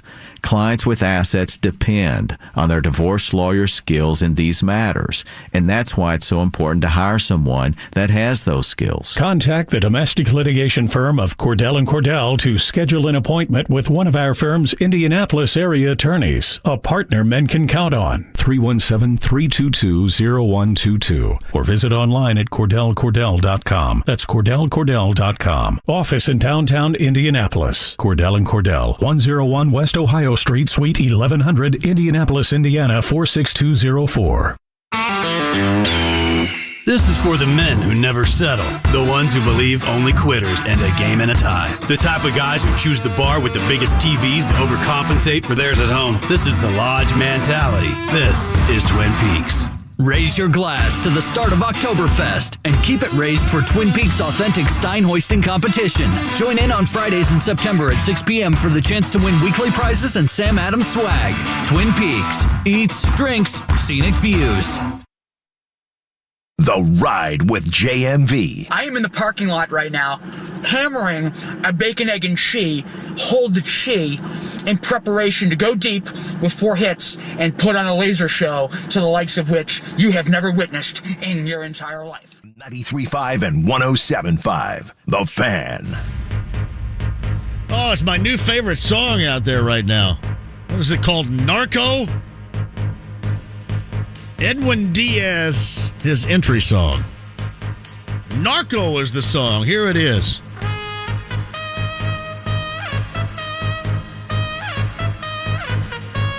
Oh, I think I love that. A little brass. Oh, that's good. Timmy Trumpet. What's the other guy's name?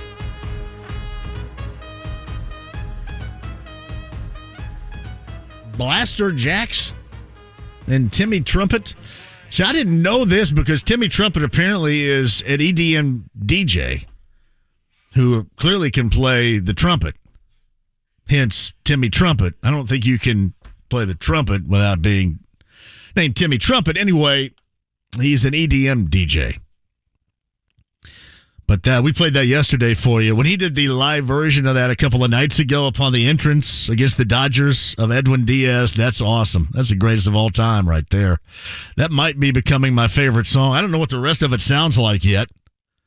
I've not touched the rest of it. See this. Come on now. Inside the Lounge via YouTube Live. Let me see if I can find this little comment about me. You guys saying I look like Brett Bielema's cousin. What?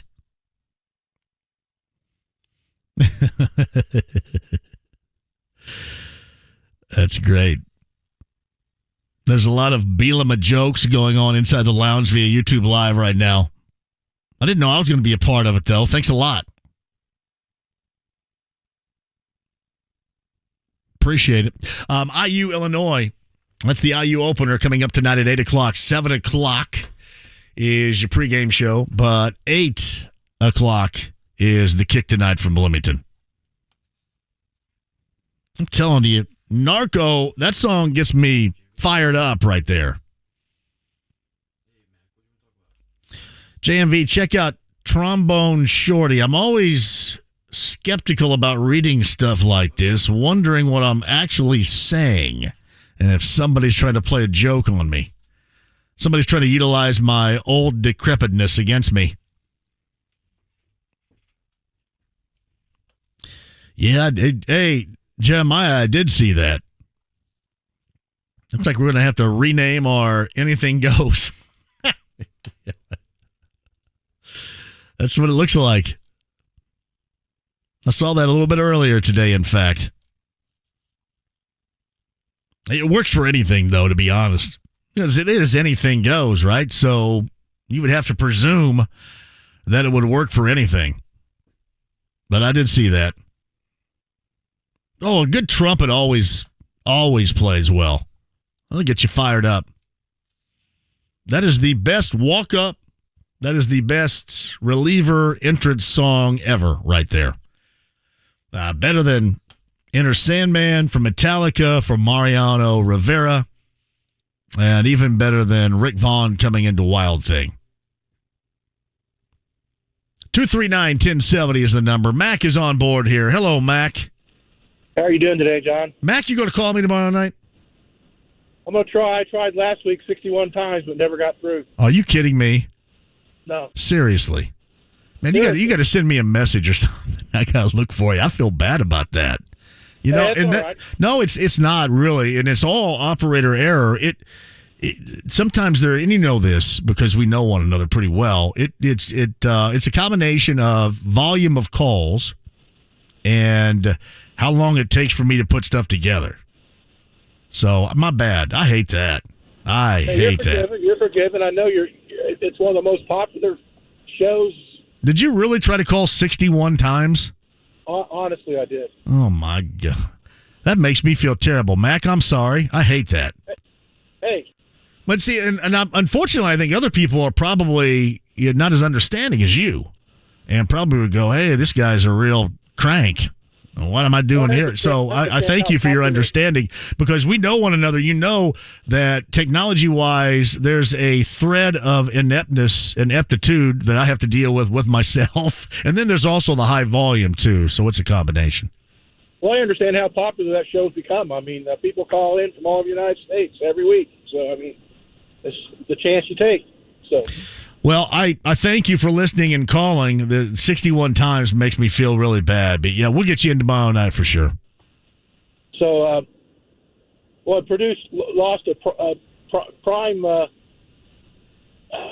they just blew it last night. They blew it, Mac. They absolutely blew it, yes. I mean, they could have easily have beaten Penn State. I mean, the 10 points they gave up at the end of the first half was probably the precursor to all that, too. Yeah. Well, it was that. I went back, Mac, to when Brock Thompson dropped that second down pass play that would have given them a first down and extended that drive. They were in there deep in their own territory, and then the third down was incomplete, and they had to punt it out of the deep in their own territory. I thought that even maybe that drop kind of started that into the first half downhill slide right there. But, man, you talk about some bad execution at the end of each half. It was pretty bad. Doesn't get any worse than that. Yeah, it does not. What else you got, my friend? That's it. I say let's go Colts, man. I'm glad that Shaquille Leonard's back practicing with us. I know. Listen, if you would have told me 2 weeks ago, hey, he's going to play in week number 1, I'd have said, yeah, I don't know about that, even though people were telling me to chill out from over there about it. But I find it hard to believe that he keeps going like this up until week number 1 and that game a week from Sunday that he's not going to play. That just shows you how tough he is, really. People don't give him enough credit. Well, he wants to be out there, and that's without question. So I don't know. If he's practicing all this time, it'd be tough for anybody to say, well, you know what, maybe you ought to wait another week. So I don't know why you do that. It kind of looks like, what do they say, trending in the right direction? That's the way that it seems right now with him. Oh, yeah, definitely. Yep. Mac, I'll talk at you tomorrow night, man. Sounds good. Thanks, John. That's Mac. 61 times? I'm such a jackass. 61 times. I took 165 requests last week. That's during a Colts game. And not all of them make it on there, but just the phone calls, and that makes a guy feel bad right there. Hey, JMV, you can safely Google trombone shorty if you like brass dudes. Sorry, I'm always a little careful about that. I don't know if I might be saying something is being said with the younger generation that the old decrepit fart here may not get. JMV, I might have to play Narco at the start of our fantasy football draft tonight. Listen, that thing gets you, when you hear a sweet horn like that, and that particular mix, what do they say? Get you juiced? I think back in my day, they used to say pumped your nads. Do they still use that now? No. Not too old? Yeah. That just sounds really weird, doesn't it? Did you ever use that when you were younger? Pump your nads? No. I hope Blake comes home one day and drops that on you. Yeah, I just went out there and pumped my nads. All right, 239-1070. Go with, what call you want to go with right now? Let's go with 9. Number 9 is going to get a spot in our Heaven Hill Distillery 2022 Fantasy Football League. Only 8 spots in all. With me and Kyle and Brent Halverson and defending champion, the lovely Pam Brown. Number 9 is going to get one of those spots. Winner take all, bar restock, courtesy of Brent Halverson and Heaven Hill Distillery. Number 9 at 239-1070. You get a spot in our fantasy football league. We're not going to leave anybody out, though, because we're also going to do the pick'em. Also, winner take all for a Larceny Bourbon, a Heaven Hill Distillery bar restock. Number 9 is going to be a winner for this. We'll get stuff together, get you set for Colts Happy Hour and a little high school football coming up next. 93.5 and 107.5, The Fan. Last year, they met in the sectional championship game. One team advanced, the other went home. Now it's a rematch as Lawrence Central tries to avenge their loss to Lawrence North. It's the battle of two powerhouse mid-conference rivals. Who'll be the king of Lawrence Township? It's Friday Night Lights presented by CarX. Don't worry, call the CarX team. Eddie Garrison has the kickoff tonight at 7 on 93.5 and 107.5 The Fan. Listen to The Ride with JMV this week for your chance to call in and win tickets to see Nick Swartzen at Old National Center in Indianapolis on Saturday, September 10th. The ultimate end of summer party is coming. All-In Music Festival Labor Day Weekend 2022, September 3rd and 4th at the Indiana State Fairgrounds. Featuring great music, great food and lifestyle with performances by Daryl Hall and John Oates, Cage the Elephant, John Fogerty, Portugal the Man, plus Lucinda Williams, Trampled by Turtles, The Four Tops, and many more. Multiple stages, multiple days. All-In Music Festival Labor Day Weekend 2022. Get details and tickets now at allinfestival.com. Kick off week 1 of the NFL with FanDuel, America's #1 sportsbook. Hey, it's Mark from Kevin and Query, and the NFL regular season is right around the corner, and what better way to get started than with $150 in free bets guaranteed when you place your first $5 bet. All you have to do is sign up with promo code MARK to get in on the action and turn game days into paydays all season long. Maybe you want to use that $150 in free bets on the Colts over 9.5 wins on the season or to win the AFC South. The choice is up to you. So place your first $5 bet, whether it's the money line or the point spread, anytime touchdown score, or total yards. You can even combine your bets for a chance at a bigger payout with the same game parlay. So don't fumble your chance to get $150 in free bets, win or lose, with promo code MARK, M-A-R-C. Make every moment more with FanDuel, official sportsbook partner of the NFL. 21 and over and present in Indiana. First online real money wager only. $10 first deposit required. Bonus issued is now withdrawable free bets. They expire 14 days after receipt. Restrictions apply. See terms at sportsbook.fanduel.com. Gambling problem? Call 1-800-9-WITH-IT. Hey, it's John here for what a great offer, courtesy of my friends Diamonds Direct. Are you ready? 5 years, 0 interest with nothing down. Do you know what that means? I'm not going to do any math for you right now, but I can just generally tell you that you can go big with that type of deal. You can be a hero to her in whatever capacity you're looking for, especially if you're thinking about taking that relationship to the next level with an engagement ring. Everything in the store, and they have incredible amounts of what you're looking for, but everything 5 years, 0 interest, and nothing down. I mean, everything going on right now, but it's for a limited time and only at Diamonds Direct. They do stuff like this for you. You got to take advantage of it. 5 years, 0 interest, nothing down. Diamonds Direct for a limited time. DiamondsDirect.com, store hours, location, and more on approved credit. That's Diamonds Direct, Keystone. It's a crossing. Hey, it's Jake Query. The IndyCar Grand Prix of Portland is this Sunday. Green flag around 3:30, but coverage begins on the Fan at 3 p.m. Brought to you by the Speedrome and Circle City Raceway. Soccer Saturday featuring Indy 11. If this is your football, this is your show. Saturday at 9 on the Fan.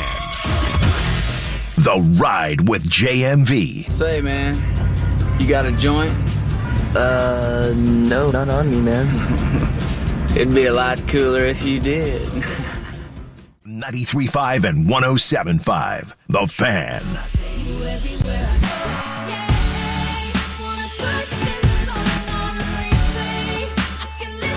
Bob Level, Alan Karpik, Don Fisher, podcast 1075thefan.com. We're off on Monday. Rick Venturi. We are off on Monday, right? Rick Venturi will join for his before the start of the season breakdown spectacular coming up on Tuesday. I'm trying not. What's up, Kyle? That's Knezovich. No, Udemark out in the hallway there. I'm gonna try not to get you overly aroused. 93.5 and 107.5. The Fan. I just got aroused right there. But Rick Venturi coming up on Tuesday, and we'll go longer than a segment. Cannot wait for that. Shout out to Rick. Every year, the most anticipated start of the season conversation you're going to find anywhere, only right here. Can't wait for it. Greg says, I just called 3 times to get into that fantasy league.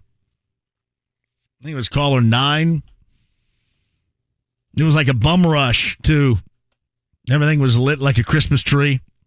Everybody wants to be a part of it, get in that bar restock. But again, I am going to tweet out here momentarily. Actually, I'd do it right now since it's right in front of me. We also have the opportunity at a pick'em for you, which is winner take all. Bar restock for you. Courtesy of Heaven Hill Distillery. IU wins tonight. IU wins tonight by 3. If IU doesn't win tonight, unfortunately, it's going to be a long season, I think. Again, premium contest for the Hoosiers this evening. I mean, especially if you're motivated by what was just an awful season a year ago. And remember the expectations on that season. You know, coming off the COVID campaign of 2020, expectations through the roof, and you come out and whether it's injury, ineffectiveness, whatever, just completely crap the bed in that fashion. And then when you talk about it in the offseason, say, you know, we got to get back to what we had going the year prior. I don't care if Illinois has already played a game and beaten Wyoming. You've got it home to get off to a good start. This is it. IU Illinois for you down in Bloomington tonight. What do you got? My head says Illinois. My heart says IU. I think I'm going to go with my head. I think Illinois 28, IU 24. 28-24. Kyle's going with Illinois. I'll go with IU by 3. And again, 8 o'clock is that kick coming up in Bloomington later on tonight. Hey, JMV, I need to figure out something with this app. Since the AM went down, I've had to use it. It's usually 30 seconds behind the radio, so anytime there's a call and there's zero chance, man, Nick, you are so right about that. We do need to figure that out. Here's what I was thinking. I don't know if anybody else is on board with this. Kyle's probably going, no, don't do this. But I'm thinking maybe we just did that on the phone. Who's in, by the way? The first of 8 spots. Tony. I actually didn't get the last name. I just got his email and his first name. Okay. Tony. Yeah. Well done, Tony. Tony is in. All right, Tony's in. Our winner-take-all Heaven Hill Distillery Bar restock to the Champ Fantasy Football League. Maybe we should do one on Twitter. Maybe we should do one with our good friends, my good friends that are saying that I look a lot like Brett Bielema Inside the Lounge via YouTube Live. Do one Inside the Lounge. You want to vary this up a little bit, maybe? What do you think? Yeah, we can. Yeah. We have, 7 more spots to give away? 7 more to give away, and we won't do this all phone, Nick, because you bring up a good point. That can hamstring you a little bit. I appreciate you. I want you guys to dial into the app, but what Nick is talking about, it does put you behind the 8 ball trying to get in. So we'll do one on Twitter. We'll also do one Inside the Lounge via YouTube Live. Level Carpet Fisher, podcast 1075thefan.com. Rick Venturi on Tuesday on this show. You will not want to miss it. I'll still be here, though. We got a live version of Colts Happy Hour coming up next, followed by LN and LC. 93.5 and 107.5 The Fan. Don't go anywhere.